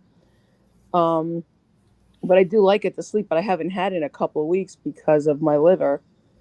So, and my liver test went down, which is good. So now I have to have another CA-125 this Wednesday with treatment, which is always nerve-wracking because it is creeping up. It is out of the safety zone. So, And I am trying to work more with my diet,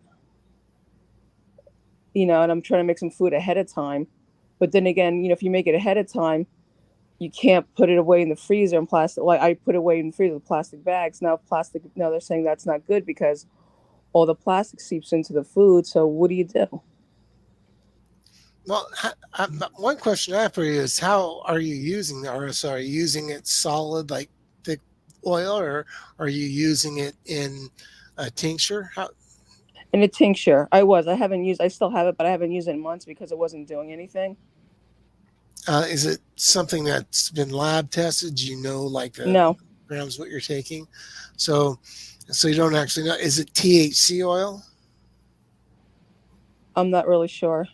See, that's the thing about RSO now, because you can make RSO from a THC plant, a CBG plant, a CBD plant. So it's got to a point to where RSO no longer defines an oil. Normally, it is THC oil, though. That's generally what people will give that name to. How much are you using? I haven't used it before. I was using like 3 grams.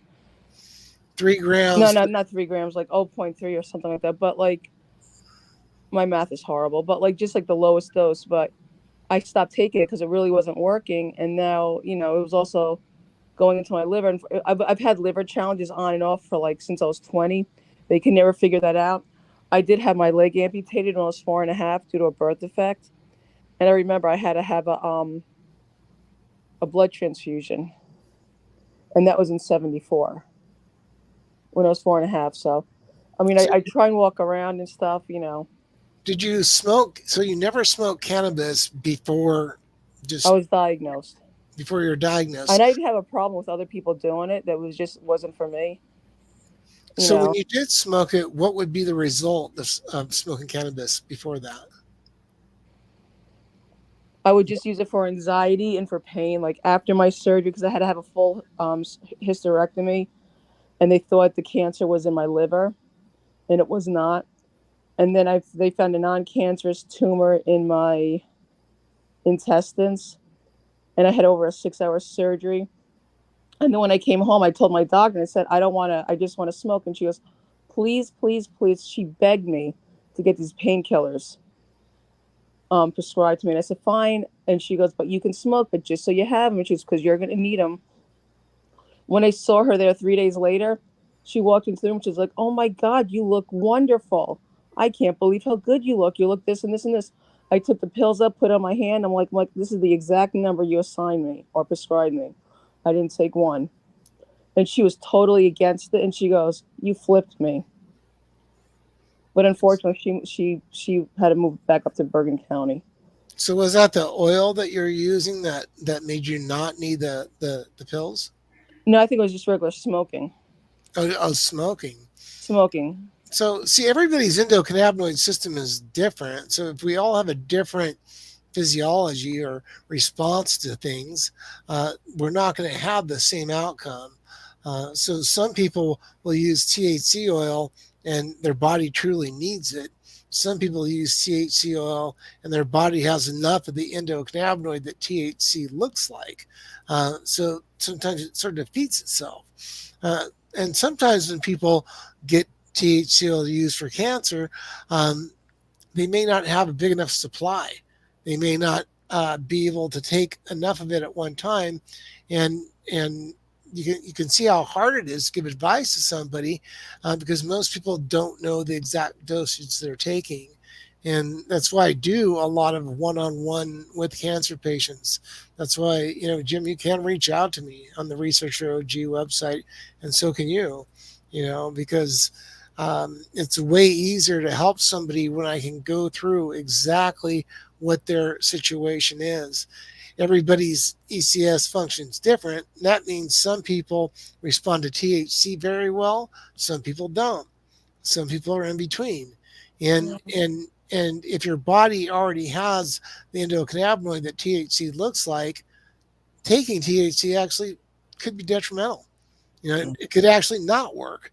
Exactly what you're saying, but it could just be that you're not taking enough. And without knowing the concentration, the milligrams, what you're taking per dose, it's very, very hard to say that it's just not a big enough dose. It's not helping you versus not the cannabinoid. Marina, what's your primary diagnosis? First it was ovarian liver cancer. Okay, what's your primary? That's your primary diagnosis? Yes. Now? Okay. And then it went to spleen, and then it went to You had a total hysterectomy? They removed oh yeah, your ovaries? yes, everything. Okay. And then I had So, there was you had fluid Mets. near the lungs, and now it's back in the spleen again. Okay, so you have Mets. So how are they treating that? Right now they're doing Avastin and Keytrudia. Okay. And I'm on, and this next Wednesday will be my third thing. And they said, they're going to figure out what's going on after this. If not, I may have to have another CT scan. Okay. Well, that's okay. Have they staged this extent? Because it sounds like Mets to me. I don't know what Mets is. Okay, that would be like a stage 4. It is stage 4. Okay. But and then it goes away, and then it's so frustrating. Like I always feel great, like you'd never be able to tell. Mm-hmm. I get tired and fatigued because of depression and this stuff. And my, I have a evil sister-in-law who said the most messed up stuff to me. You would have no clue. Like she was working in hospital, and she said, you're gonna die. You need to go into palliative care. I'm like, what the hell is palliative care? I told it to my one doctor, and she's like, no, you don't. Well, palliative care only means that they would just come in and make you comfortable. What palliative care really just means is that if you have a terminal condition, they can come in and give you different medications, and in some states they could let you use your own medications. That's just to make you comfortable, and then after that they have to leave. Yeah, I'm not even. I'm far from that. Okay. And I also have another I also have another challenge, which I'd rather not say on here, but who knows if that has something to do with it. Okay. Well, one issue I look at quite often when oils aren't working is whether or not we have an absorption issue. And with all the different health issues you just brought up, I always look at MTHR. Basically it's an absorption problem that we have, and I'm not a doctor, that's for sure, or a nurse like Sue. I just know a little bit about a lot of stuff, and we have a certain thing that'll happen to us where we have a mutation in this gene. I think it's MTHR, MHTHR. Yeah, MHTHR. Okay, so there you go, and I have that issue, and it's a motility issue. Yeah. That's to make it in simple language. Motility. So basically, I'm not absorbing. My body won't absorb very well. So I use like colloidal silver, like I use a mineral supplement every day. I use a vitamin supplement every day. I take electrolytes. And it's mind-blowing how I can take these different supplements right before and right after taking THC oil, and then or any oil. It could be CBGA, it could be whatever it might be that I took. I can suddenly, it's really hitting me hard. I mean, without a doubt, if we're not absorbing, we can't feel it. And this goes across the board. If you're not going to absorb the THC that well, you may not absorb the other medications that you're getting and nutrients from food. So I think it's really important to always look at that. And what you brought up with depression, in every cancer battle, that's one of my biggest problems. And when I stumbled across CBGA and started ingesting it every morning, it was one of the biggest things I loved about it. I went out and pushed, everybody balance your endocannabinoid system, stop taking tea breaks, you can keep smoking weed, you can lower your THC tolerance. But truly for me, it gave me energy while I was sick. It got me up and going, and my pain went away, and I got better from so many different things. And I found that, hey, this is the cannabinoid my body's really responding to well for this condition. But when I go to epilepsy, for example, THC is like, if I feel like I might seize, I've got THC oil ready to go. So I think that this is why it's so individualized, and I think that in your case, um, you might have what I call a lopsided protocol. Where your protocol has just one cannabinoid mostly that could be full spectrum, the THC, RSO, in the tincture. Um, and you may need to have much more involved cannabinoid wise than what you have. Um, you know, uh, Like when I had my history, I can't take any painkillers. I'm like the exorcist when I take that stuff. That's how badly I get sick. Like, I just can't handle it. does it cause nausea Or vomiting. I'm like, you remember the exorcist, how she vomited? That's me. That's from opioids, right? Yep. What I understood you to say. Yeah, Okay. opioids. I'm sorry. Like codeine, morphine, Vicodin. No, Okay. get that stuff away from me. So before you smoked cannabis right now in this cancer battle, when you used to smoke cannabis before cancer, what did it ever make you sick? Did it No, get you? I never smoked until I was diagnosed. You never even tried it. No, because it just wasn't for me, and I didn't know where to get it, and But I just go to the dispensaries now. I go to one of the dispensaries in Jersey. How long have you been smoking now? How many years? Since 2017. And that helped your pain? It helped me with anxiety. Oh, okay, How that's good. much do you smoke a day? I haven't smoked in a while because of my liver, because I know it goes straight to the liver. So I just want to like and then when I stopped smoking and stuff like that, it went my liver test, whatever it was. It's the opposite of a drunk.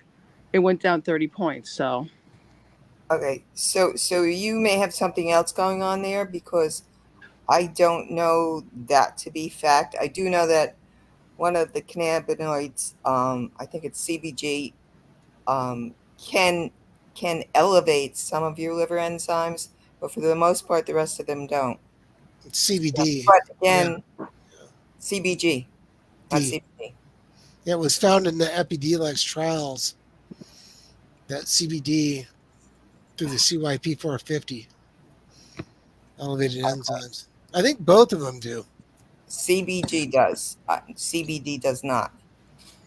Okay. Okay. And they use CBD in a lot of the recovery patients, and that's really, where I heard that more of. But you could, it could be from the medications that you're on, also. maybe because Maria, like I said, my liver's been. Are you there? Yeah. My liver. I don't know where you went on my phone, but my liver's been going on and off like since I was 20, and I don't know Okay. why. I never really drank a lot. I don't like alcohol. You take Tylenol? Yes, I did, but I stopped that. Okay. Yeah. Don't take Tylenol. That's probably also like I don't take any of that. I drink hardly any coffee. Hmm. I drink mostly almond milk. I'm really watching my diet. Marina, Unfortunately, I do eat Fico, too much cheese. I know FICO was working for you for a while because you were using it for a couple of years, and because your levels were going down Yes, for a and then while, it stopped. then it stopped. Did you change sources or is it the same? No, I was still using the same person. Yeah, it does sound like some other medications you're taking could be causing an enzyme rise. I mean, I just had that happen to myself. I've got really high high level right now from a drug to drug interaction, and Liver enzymes do fluctuate. Okay. And some people just have normally elevated liver enzymes. That's, it's like Mike said before, we are all different. So you might see that. Um, there is, you can do a liver flush, a liver detox with pineapple, cucumber, coconut water, and some turmeric. Throw it in a Okay. blender. Just make sure everything is fresh, and do that. Oh, Now, fresh pineapple. I'm sorry. Fresh pineapple. Yeah, yeah. Okay. Not that there's anything wrong with frozen, because it's just fresh fruit frozen. Or in a can. I usually take it in a can. So. Yeah, no, don't take it out of a can. Do the fresh pineapple. Right. pineapple, cucumber, okay, coconut water, and some turmeric. Whoops. You can also, there's another workaround for the liver is cannabis suppositories. Then it'll bypass the liver. Oh, I didn't know that. Yeah, Okay. you know, Wait. it's there's Wait, pineapple. Wait. Pineapple, cucumber, coconut water, and like a tablespoon of turmeric. Yeah, I also have another challenge which I don't want to put on here. So, if we were offline, I would definitely tell you guys because coconut water, pineapple, cucumber, Coconut water. and the turmeric. Yeah. Okay. And just do that for 7 days. Okay. It'll help. I've done various liver detox diets and what have you because I have elevated liver enzymes, but I do have hepatitis C. Right now, I'm trialing myself on my own little regime between CBG and CBD. CBG, knowing that it's going to elevate my enzymes, which are no more elevated than usual, and they're very minutely elevated because I've had hepatitis C for 30 years. Okay. But the CBD is also helpful to the liver. In some people, again, we are all different. So, but at least try the juicing. I'm going to try that. So I'm just doing this. Am I not eating or am I eating? Oh yeah, you can eat. Okay. Yeah. Oh, okay. Because I want to try a water cleanse, a water flush for like 3 days, but I can't do that in the winter because, Stu, you may know this. I'm an amputee, and amputees gets hotter in the summer, or we have a harder time regulating our body heat because of the prostheses. Right. And I'm a BK, so. Yeah, and if you could find a colon cleansing place, that would be helpful too. Okay. Okay. I don't know where to go anymore because so many, I don't want to. I can send the message through Lefty if you want. Yes. I can find Lefty, you can give her my number. Okay. Okay. All right. We'll talk then during the week. Yeah. Okay. And then I get anxiety because of what happened to me when I was younger. Sure. Because, in the 70s, 71, they did things when they were trying to save my leg. Obviously didn't work. I was in special surgery. They did things totally different. Yeah. It's like, oh, come into this room. What's going on? And they jump on you and give you a shot, and they wouldn't explain anything. And then so I have really bad PTSD. And one of the reasons why I never smoked was because this is on one side of the room was pediatrics, and the other side was senior citizens, which they would never do today. And I said to this guy, I said, why are you here? And he goes, because I smoke cigarettes. Now I'm going to die. Don't smoke cigarettes. And I never smoked cigarettes because of him. And I remember that when I was 3 years old. I mean, it's a good thing and bad thing. Well, I don't smoke weed because for the same reasons. I don't want to fuck up my lungs. So, Okay. No, the guy was like, your lungs are great. You look great. Good. Everyone's like, Good. I've been having a little challenge with my my residual limb or whatever you want to call it now. I keep on losing, they switch the name every couple of years. And I don't care what you call it. But and I get like these little hard white heads. So I'm just trying to get them off of the, I know I shouldn't be doing this, but I know what I'm doing since I've been an amputee since I was 4.5. I take a razor blade, but I know what I'm doing. Okay. So Sue knows what, I mean, you probably would agree that I know what I'm doing with that by at this point. I do. Thank you. Okay.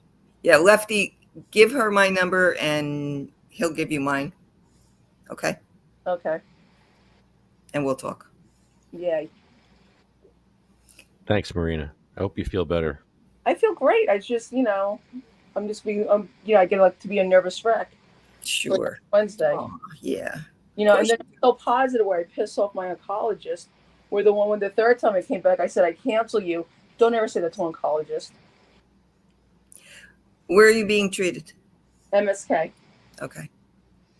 Yeah, that Can't find a better place than that. I'm so But like I said, I'm so positive. The guy was like this and this and this. I said, I cancel you. You can't cancel me. I was like, oh my God, calm down. I'm trying to be positive. Yeah. All right, we'll but talk. It's funny if you think about it.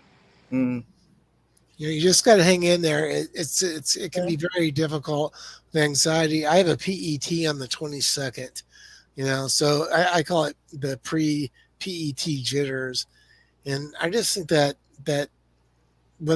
wherever we're at in the cancer battle, it's it's a scary thing, and I think a lot of people just don't realize that, and that's why I try to slow the roll sometimes on the movement with the cannabis, like use this, use that when somebody says they're sick, because somebody's just trying to absorb the fact that they're sick first, and it needs to slowly be looked at. And the most important thing is just to be try to find comfort just within yourself, and that you're the one that's going to beat all these issues. The fact that you're an amputee tells me you already have that strength in you.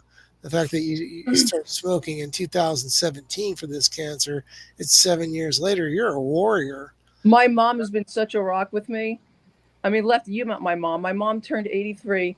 You would never even know my mom was 83, right, Lefty? Well, when you saw her last, she was 82. But my mom Whoa. was also a breast cancer survivor. Mm-hmm.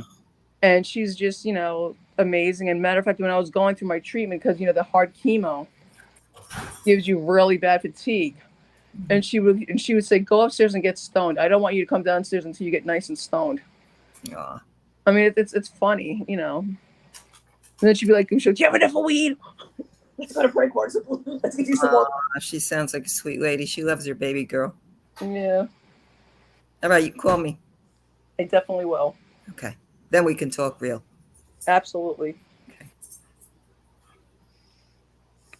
Mike, I'm so happy to hear you're working with children with disabilities and people with disabilities, because I went to 2 council meetings this week to yell at 2 councils, 2 towns, for not having wheelchair access to their police station.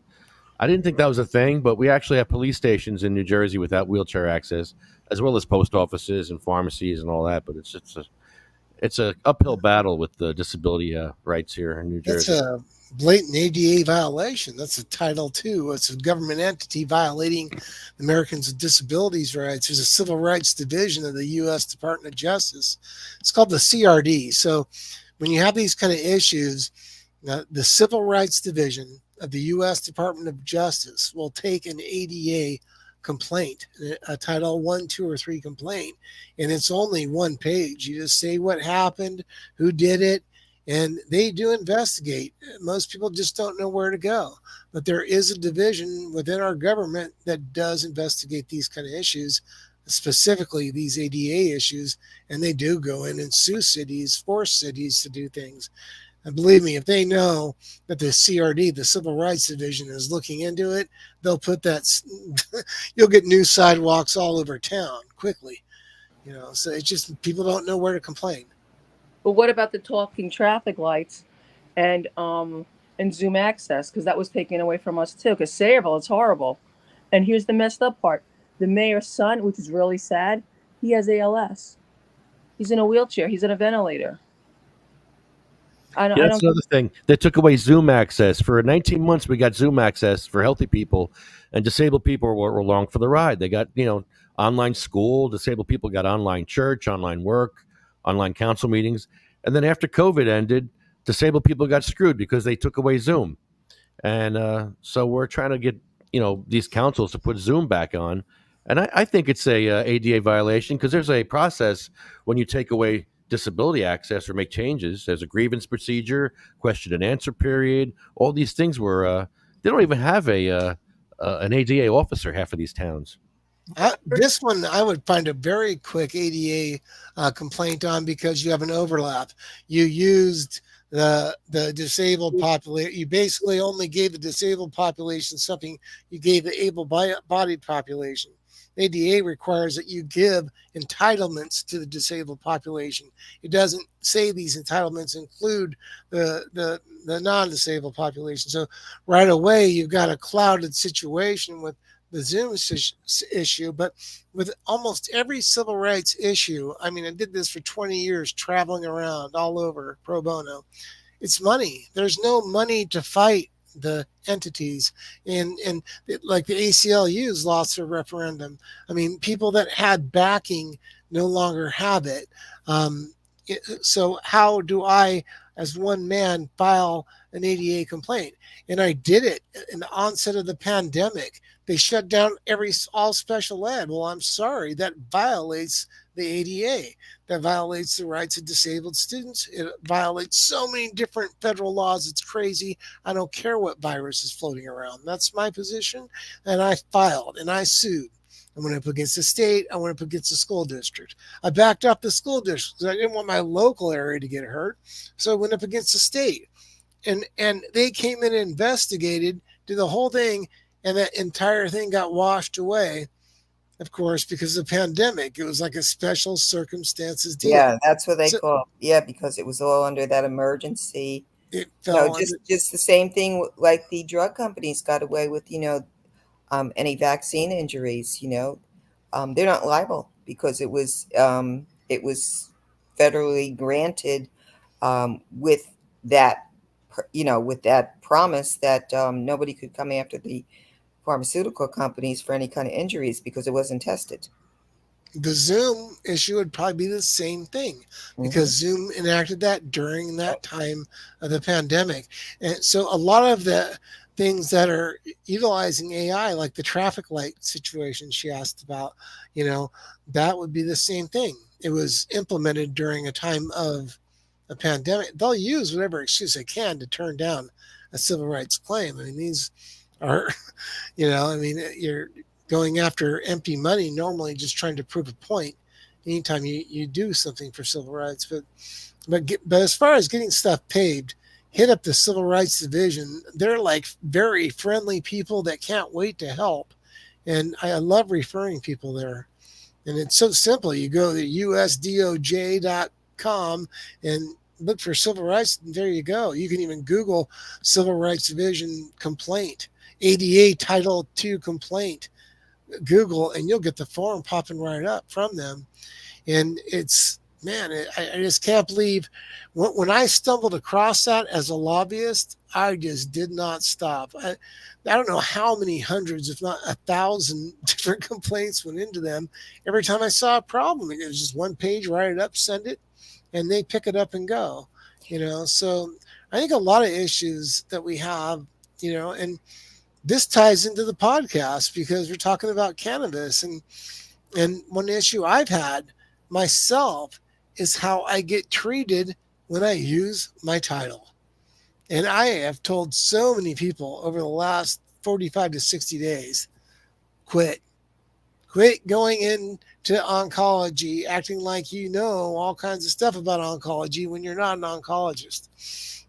Go in, bow down. You're the doctor. I know about my little section of plant medicine. That's what I work on. About the whole, because that's true. Number one, it's just the truth. Okay.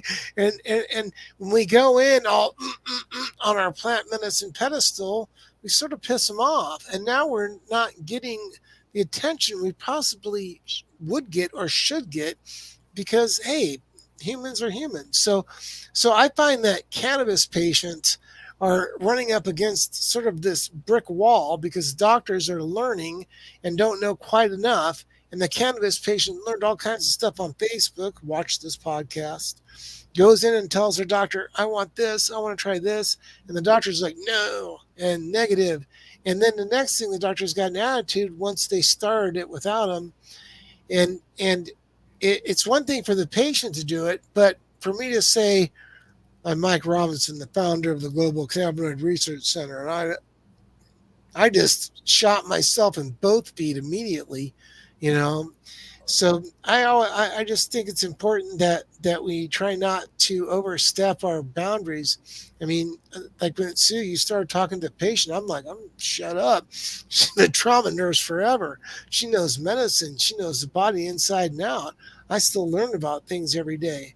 So I think that when we look at how we present ourselves to the doctor, we're sort of facing that problem where if we tell the truth, stuff could come back at us. If we don't tell the truth, then a blood test comes back and shows it.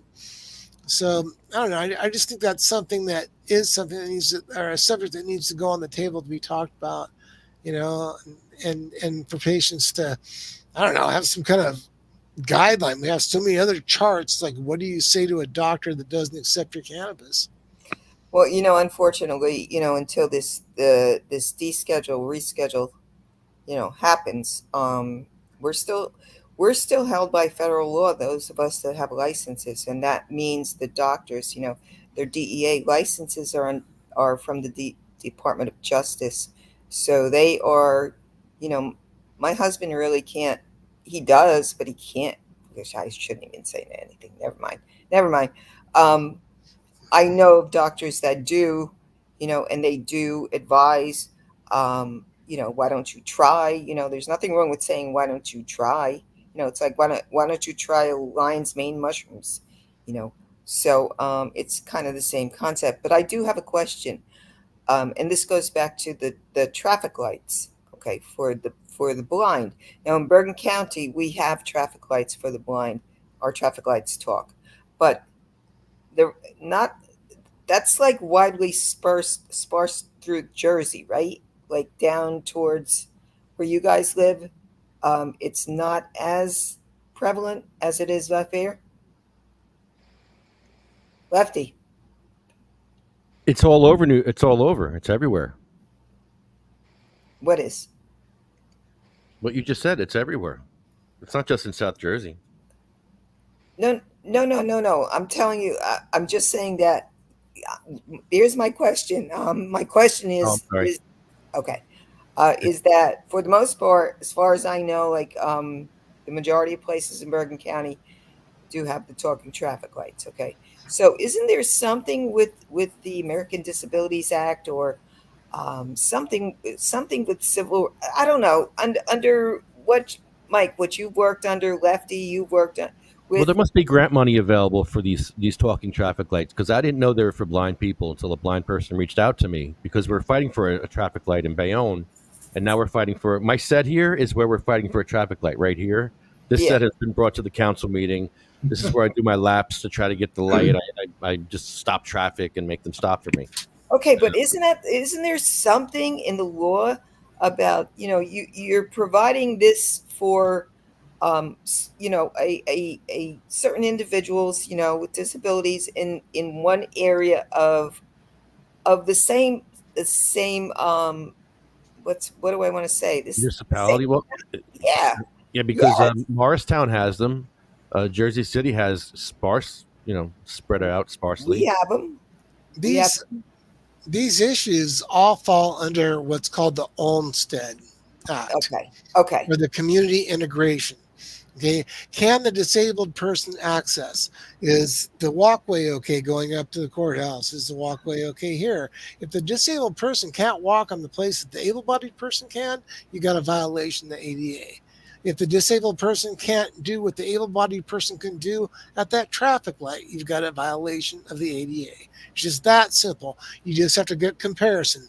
This is able-bodied, this is disabled body. Are we giving more to this than this? If we are, we're blowing it.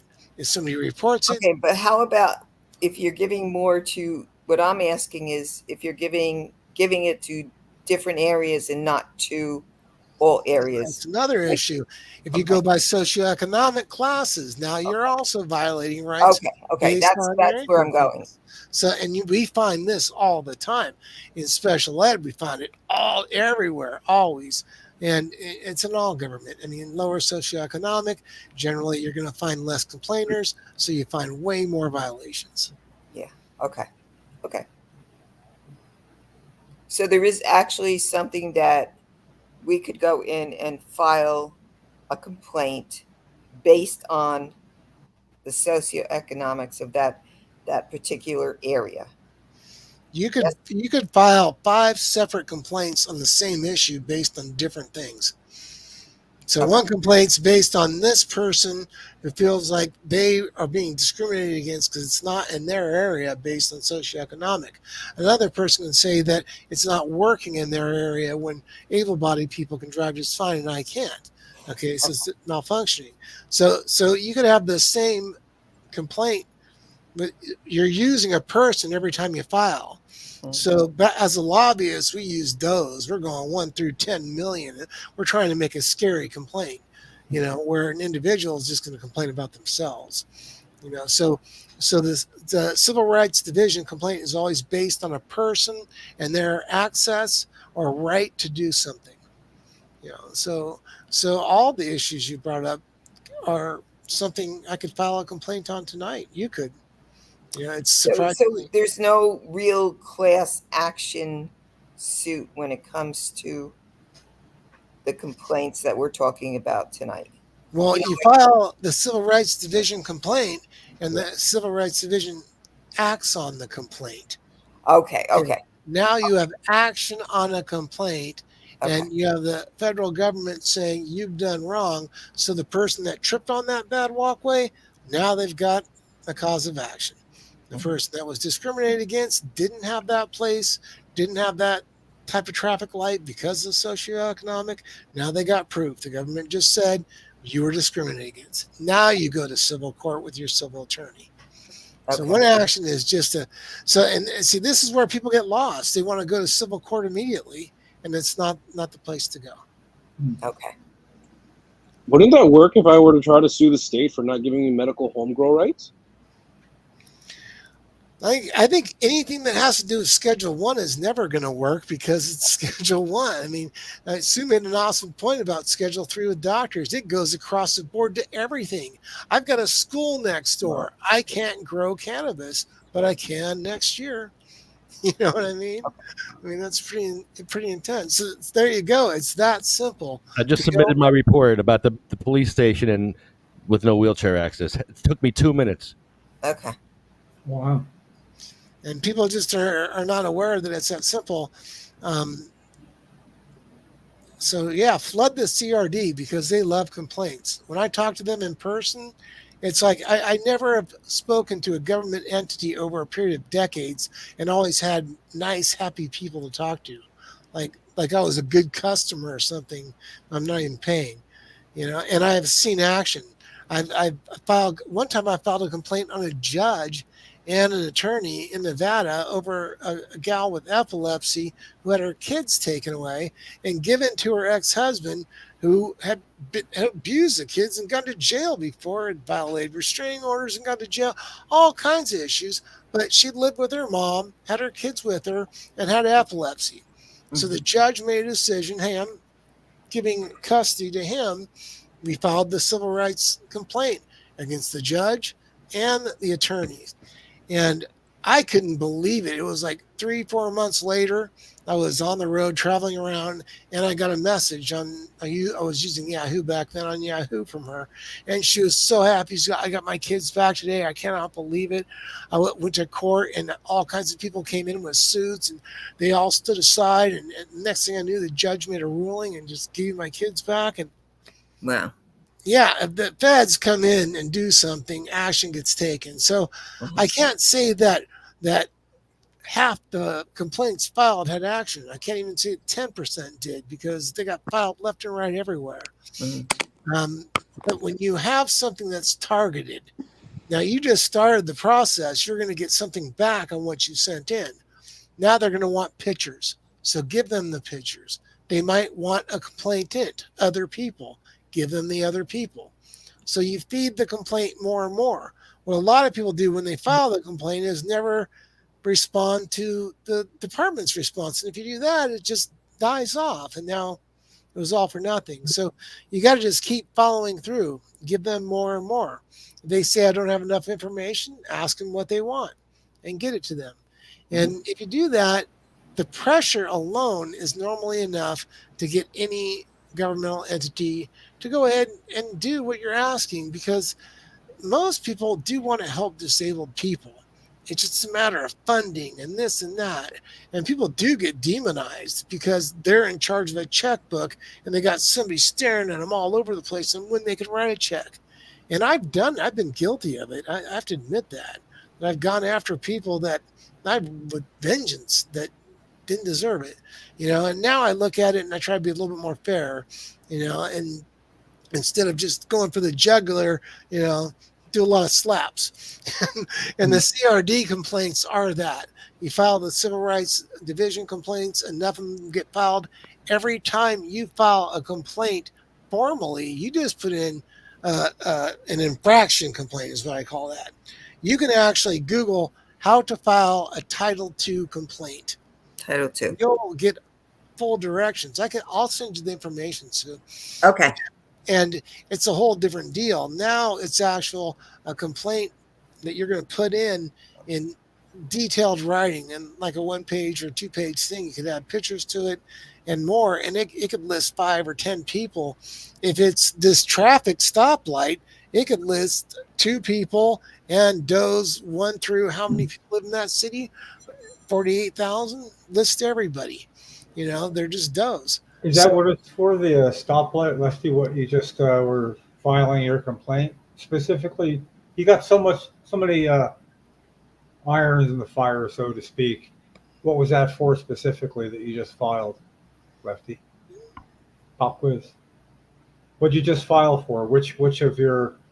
The South Amboy police station. Oh, the police station. Okay. The other day I went to Brielle's police station. Brielle has no access to their police station. They just fixed their council chamber access. However, they have no bathroom available to people in wheelchairs. So what I was going to do was wear a diaper to the council, because I didn't think they were going to get a porta-john. But they actually did get a porta-john when I requested one. So they have a porta-john out there for every council meeting now. I'm going to make sure they have a porta-john for every council meeting, and I may attend every council meeting just to make sure they have that porta-john out there. And the porta-john's not ADA compliant. Yeah, I was just going to say that. I was just going to say that. Like, how is that wheelchair accessible, and how does that help the person? How about if you have a quad? How did they get up? I got my wheelchair in there into the. Yeah, but you're not a quadriplegic, so you can still maneuver yourself. How about the person that is? It was tight, but it was a handicap accessible. For you, but what if you had more things that didn't function? Right. Yeah, a bigger wheelchair would have issues. Like the bigger 400-pound wheelchairs, they would have issues in there. Right. Well, People that can't move their arms, they would have an issue, right? Yeah. I had a problem turning around. But what if they did bend far enough to say we'll go back to having Zoom meetings so they can attend, because taking away Zoom meetings when the pandemic, didn't require them anymore. It did out them as to, you can do it. And how much work was it for the Zoom meeting? How much cost was it? And how much are you paying for that shitter right now? And they're paying more for that than it would cost for the Zoom meetings, would be my... That's our leverage. Yeah, it's our leverage right there. Yeah. So if they went to Zoom meetings, you'd be okay with it, and you'd have more people on your shit list anyway, no doubt. Yeah, more people would be able to attend if it was a Zoom meeting, because they wouldn't have to leave their house. They don't like that level of transparency. So if I was looking at this situation, living where you guys do, I would file complaints on both issues. So now you're going to have to come to and see, when you file the actual complaint that I'm going to show you by email and message, Sue, they get served with it. You have to give them a copy when you send it to the U.S. Department of Justice. You either send it electronically, by email, or you bring it in person. Okay, so now it's a whole different kind of complaint. Now they get to read what you wrote, where they didn't get to read what you just typed in real quick. Now this is way more formal. It moves into whether or not the department wants to take this and bring it into investigation. If you have enough documentation, it will. A place with no bathroom is cut and dry. Lack of stoplight can be cut and dry. Sidewalks have been cut and dry for 30 years now. Ever since the ADA was enacted, it was one of the reasons, because there was no sidewalks. To be clear, are you just telling Lefty that he could get to the point where he could deliver something to them, in person at a council meeting or something? You could, I want to speak. Yeah, I've got. You can say, I want to speak. I would like to go ahead and deliver this ADA Title II complaint I filed with the Civil Rights Division of the U.S. Department of Justice regarding blank, blank, blank, blank. I'm not looking for any kind of argument here. I just want to inform you that this was filed in this Yeah, manner. Lefty, Hopefully come we can on. resolve the issue. So that's the most important thing. I am such a controversial person, but I'll tell you, when I get in front of judges and other people, I get very, very amenable. Yeah, Lefty is moderately controversial himself. The man that just said he would go with a diaper on to shit himself and not have anywhere to go.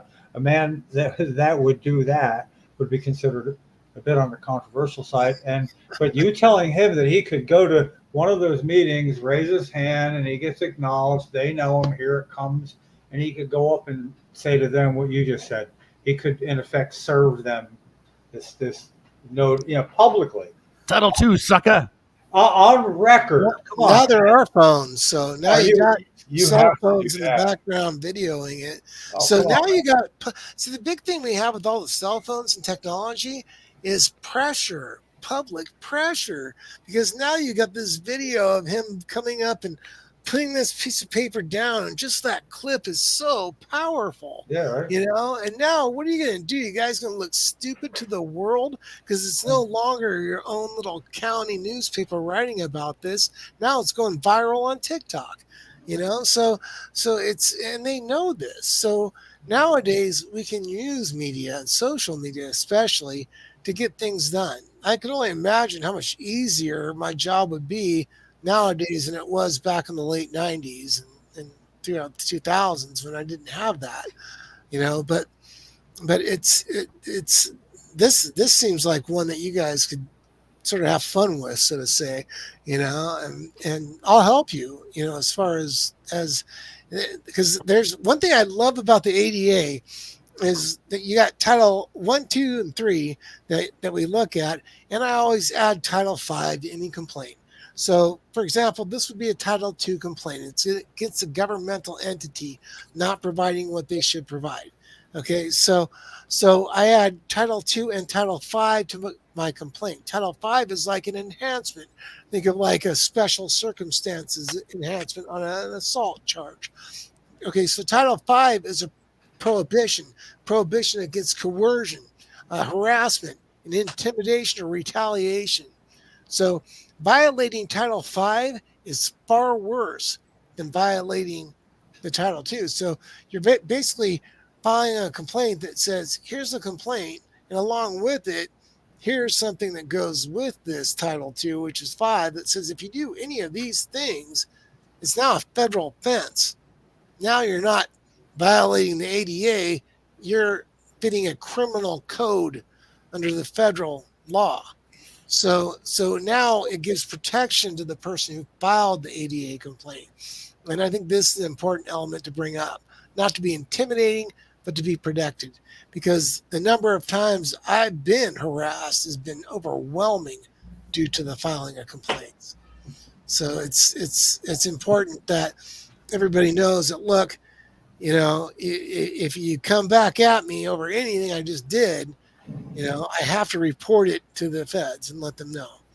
And I think it's all powerful. It's just people need to use these tools. Yeah. Here's something. I don't know if you knew this, but we have something in New Jersey called urban enterprise zones. Have you ever heard of that? No.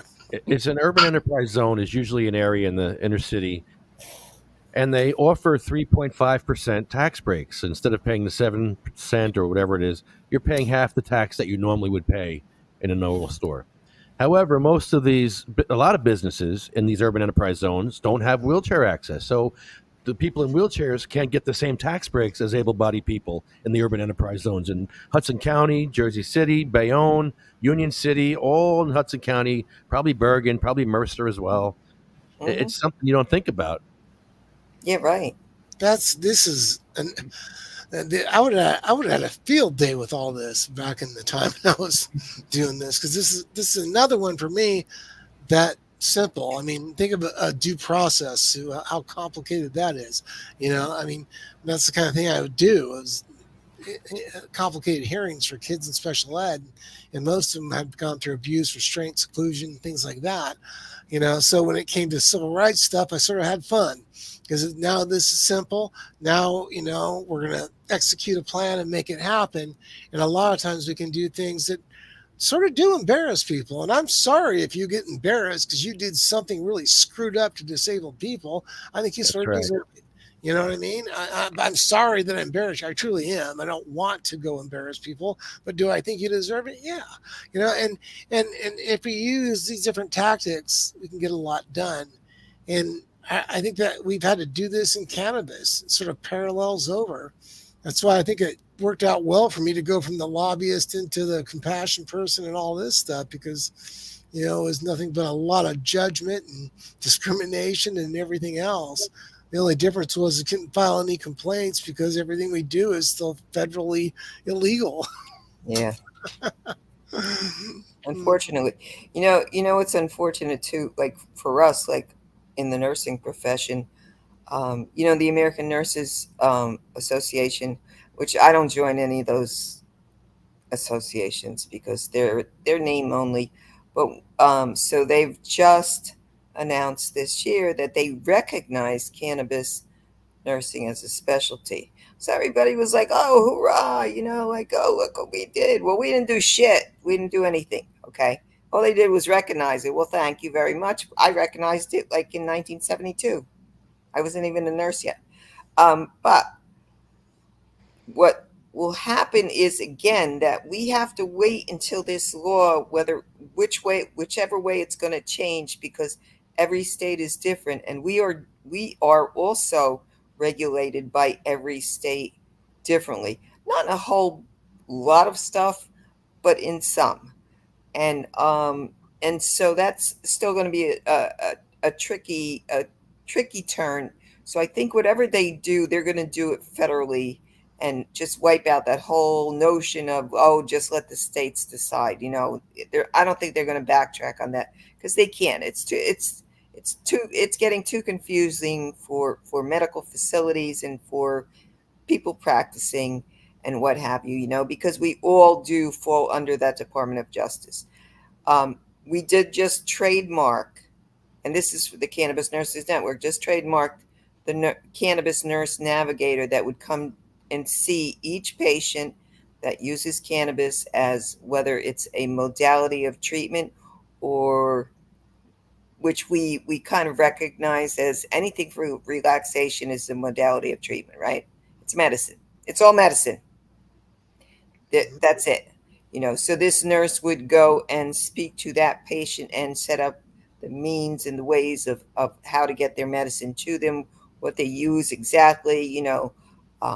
How do we provide this for you upon discharge, because that is follow up, and what have you. Now, Harlem Hospital did this in the late 70s for oncology, and I followed that track with trauma because I had to develop some kind of, like kind of nurse. And I was the trial nurse anyway, so it didn't matter if I fucked up. I was only, I could readjust it. So we're doing the same thing with the nurse navigator, but the nurse navigator can't come to be until somebody decides, where does cannabis lay? Where are we in all of this? Because we are dictated by these enforcement agencies. Anyway, Yeah. Yeah. It seems like such a, kind of like difficult. Like I hesitate giving anyone advice online, on live network because of that. Even though, you know what, not for nothing, nobody usually bothers me anyway. They don't want to be bothered with me. Um, but but I have known nurses that I work with that have retired their licenses in order to do so, because then they're just some other citizen talking, talking shit, talking whatever. and I think a lot of patients don't understand this. And one thing I try to do in my spot, being sort of, you know, a different type of researcher, Yeah, and and that's a good spot to is be in, that you're in. is bridge a gap, because Mhm. there is a big gap. Patients don't understand that the reason why the doctor can't sit and go into depth about their cannabis use is they could be charged with a federal offense. They don't have the ability to do that. California has a law that allows doctors to talk to patients about their cat, but they still don't do it. My primary care doctor talks to me and pays me as a consulting fee, so she's not breaking the law. She goes, as long as I pay you as a consultant, no big deal. But I can't just go out and start advising and go back and forth with you on that subject without putting my whole license and everything I've worked for 65 years in jeopardy. And I didn't realize that at first. I was so hateful towards doctors in my first that whole compassion gig. I was all yeah. And I still can't say I'm a fan of all doctors, that's for sure. You know, I don't think anybody is, but people are people, no matter what their job is.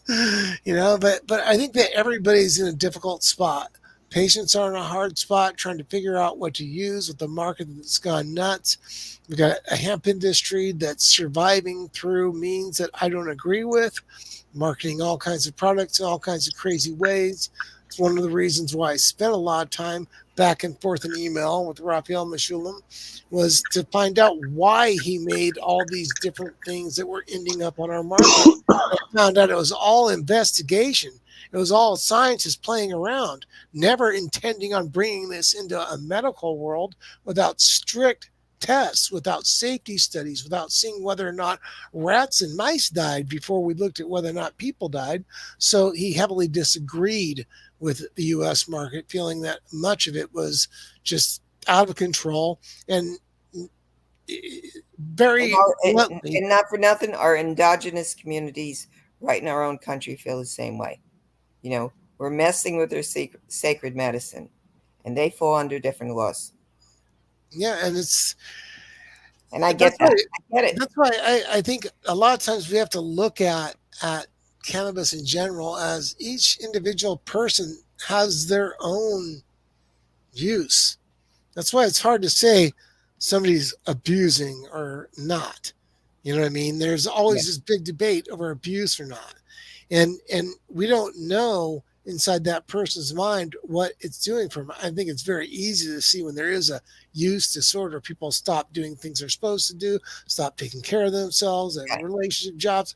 So we know the definitions of all of that, but sometimes it's hard to say because some people have different methods for their madness. How are they going to stay alive?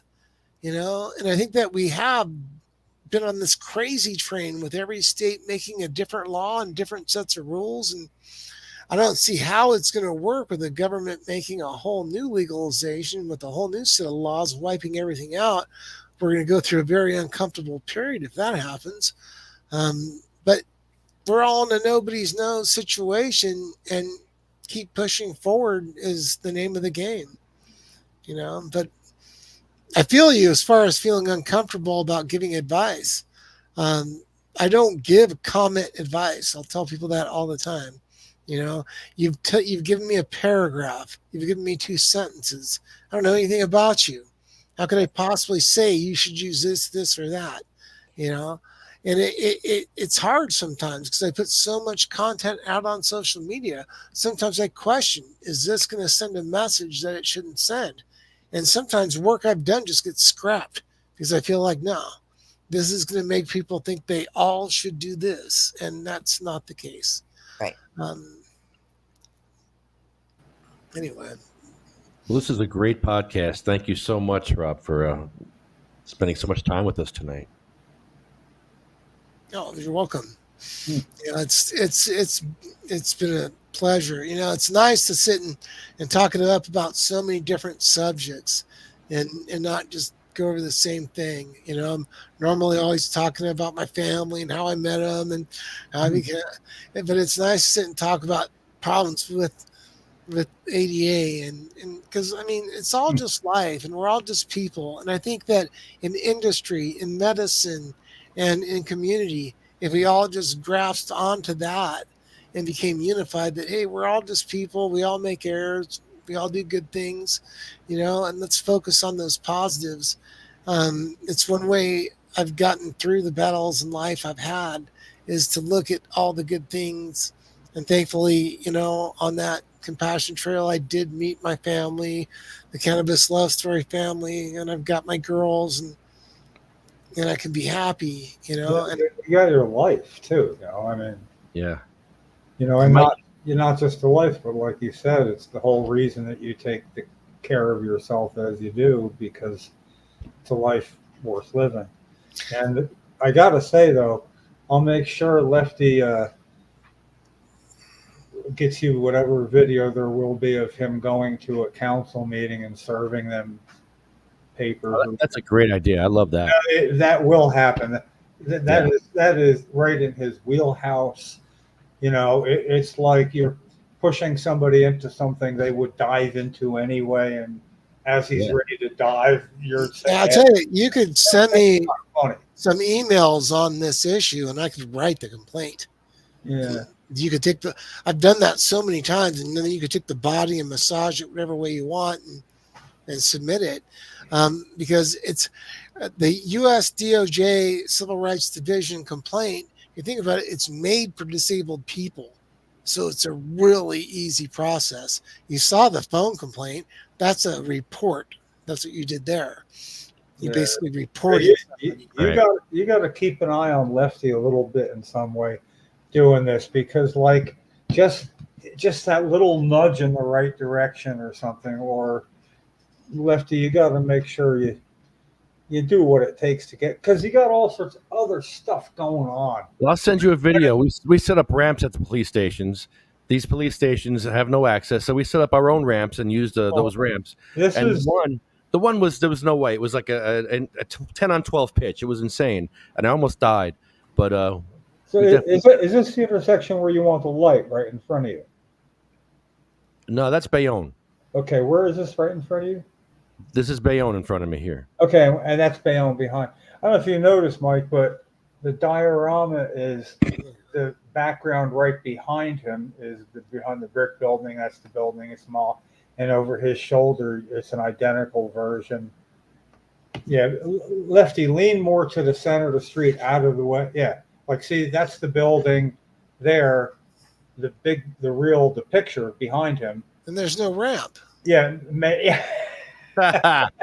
You're right. There's no ramp to this building right here. I spent years in a wheelchair, so I mean, this would really irritate me. Yeah, I mean, you got a crosswalk with no ramp. You got to have a ramp at the end of a crosswalk.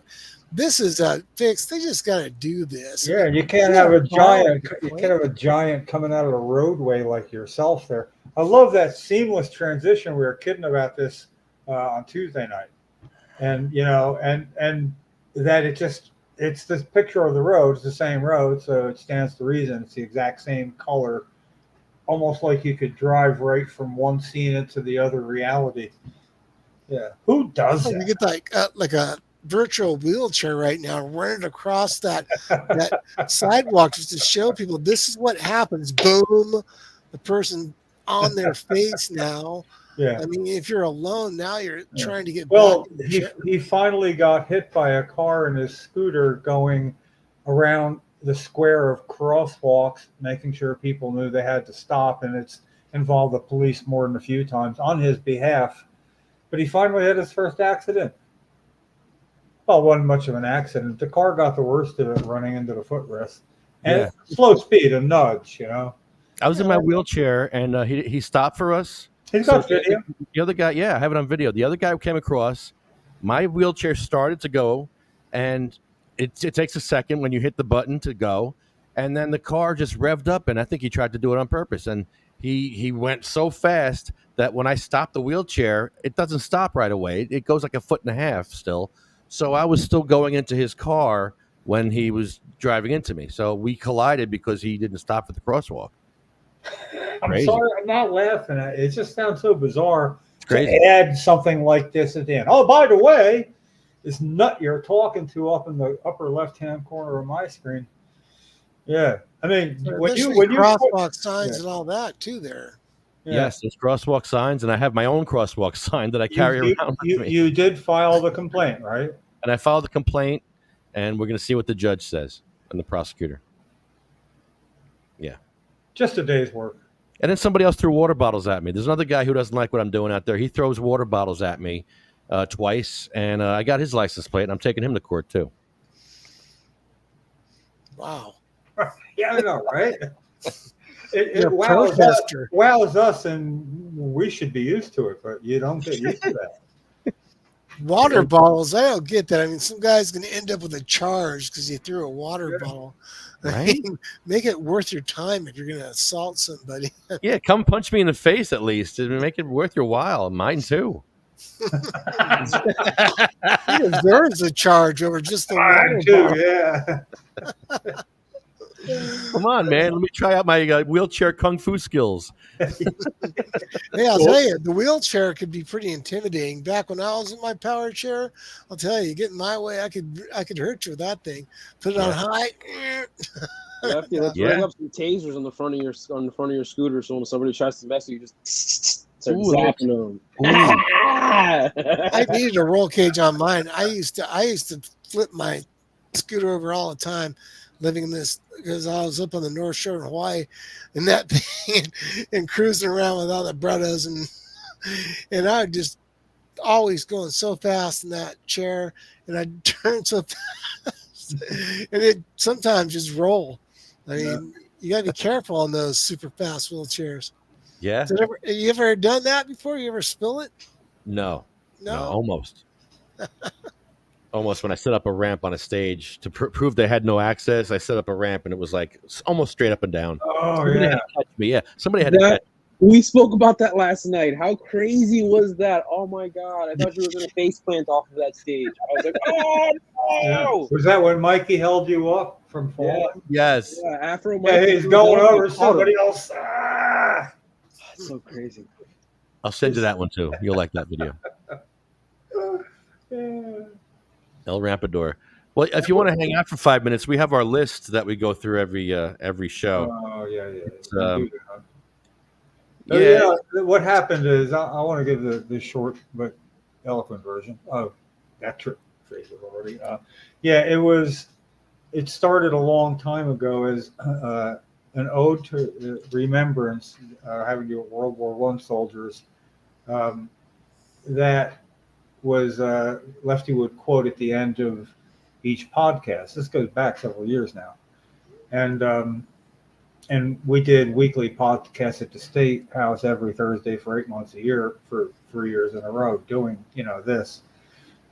And he reads off a name, just the first names, because the list got too long, of patients that died before seeing the light at the end of the tunnel of this whole struggle, that did not live to see what could be called any kind of natural conclusion.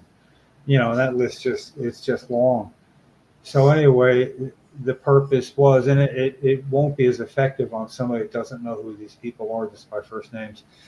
But yeah, back in the day, it would make you really feel bad at the end because it's a serious issue. So we'd have a lot of fun and we'd have a good podcast. But at the end, we'd always say our job is to make people feel like shit now. And it would usually involve a story or two along the way. But mostly, for me, I let it be devastating for a second. I feel I tend to close my eyes and I kind of feel like this back and forth push, and some names I'm not so quick to even recognize, but then it's followed by one, and this one's recent, And Well, before we get there, it doesn't get that bad yet. Because first, it doesn't get that bad. First, it's thank you CMMNJ, thank you CanaSense, thank you UFCW, thank you JacksonStorms.com, Smoking Monkey, Arlo Glass, OpenMachine.com, Mad Hatter Dispensary, where we're at tonight, this wonderful dispensary, and SativaCross.org, where you can donate to us there. But our list, like Jim says, it's very long. It's hurtful. Sometimes it's helpful. Sometimes it's hopeful. But most of the times it's pretty damn hurtful. Because these are our friends and family that died waiting for access or died with access, limited access. Cheryl, Jim's late wife, is starting our list. And we all heard what she went through. She suffered horribly, and she fought. She was an activist, and she went out there and got arrested and used her disability to her advantage in the most amazing way possible. Sabina Rose, she was a 15-month-old baby who died from a 25-hour seizure. She was waiting for her cannabis card in the mail, and I can't imagine what a 25-hour seizure would be like for a child. And they made that baby go through hell. Governor Christie had regulations in place that made poor Sabina go to a psychologist at 1 year old. At 1 year old, they said you have to go to a psychologist. What's a 1 year old going to tell a psychologist, and what's a psychologist going to tell a 1 year old? I don't even know. But that held up her time. That was months of her time that she couldn't afford to spend. A quarter of her life she spent getting a psychologist to look at her, and when she could have had her medical card. And it put her parents in a horrible position, because do you give your kid illegal cannabis and have them take your child away in a foster home, or do you give your kid? It's like, what do you do if you're a parent? It's such a horrible situation they put them in. So then there's Diane, then there's Gracie, Cindy Mae, Marie, Jack, Joan, Randy Robertson. They gave him the Whipple procedure before they gave him cannabis oil in Pennsylvania. Polly Connolly, Bill Buckman, Chad, Jeremy, Colette, Matt, Troy, Russ, Roger Barber, who fought for cannabis to be used in schools by the nurses, distributed by the nurses, because his daughter had Dravet. Jay, Ella. Ella had brain cancer. She came to the State House many times. Hattie Koshel is my grandma. I used to fill up a vape bag and drive it down to her and say, "Hey, Grandma, I want to test your breathing today." And I would give her the vape bag, and she enjoyed it. And after a few times, she would be asking for it. She'd be like, "Hey, did you bring the vape bag this time?" Oh, not the test. And I knew it was a vape bag. She didn't know, but she enjoyed it, and she was in pain. And she needed it. She was a guest on your podcast one time, a long time ago, too. It was really awesome. I got to find that one. Yeah, you should. Jackie Rickert, Anthony, Jake, Armando. Armando died from tailbone cancer. I've never heard of tailbone cancer in my life, but that's what Armando had.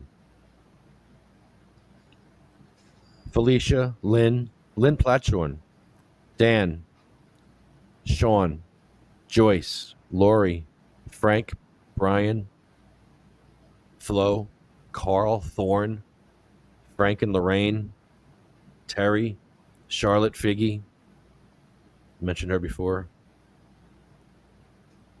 Cher, Jaybird, Michael, Marley, Colette, Brendan, Red, Rico, Lulu, Becky, Lawanda, Chip, Paul, Lisa, Marcus, Gary. Gary was a very good friend of Jim's. He used to film Jim and Cheryl. Jeff Oakes.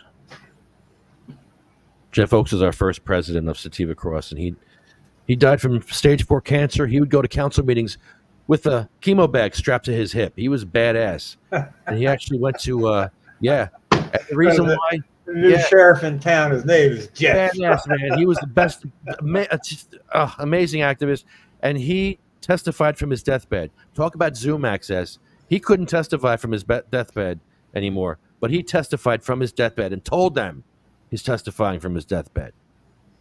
Powerful. And sad. Sad as F. That's hurtful. I'm hopeful, and I'm also hurt. Now comes the two verses, two stanzas from the Ode to Remembrance. You do them both or just the one? Yeah, we're going to do the Ode to Remembrance, but I want to thank our special guest tonight. Is there a website people can go to? It's a researched OG?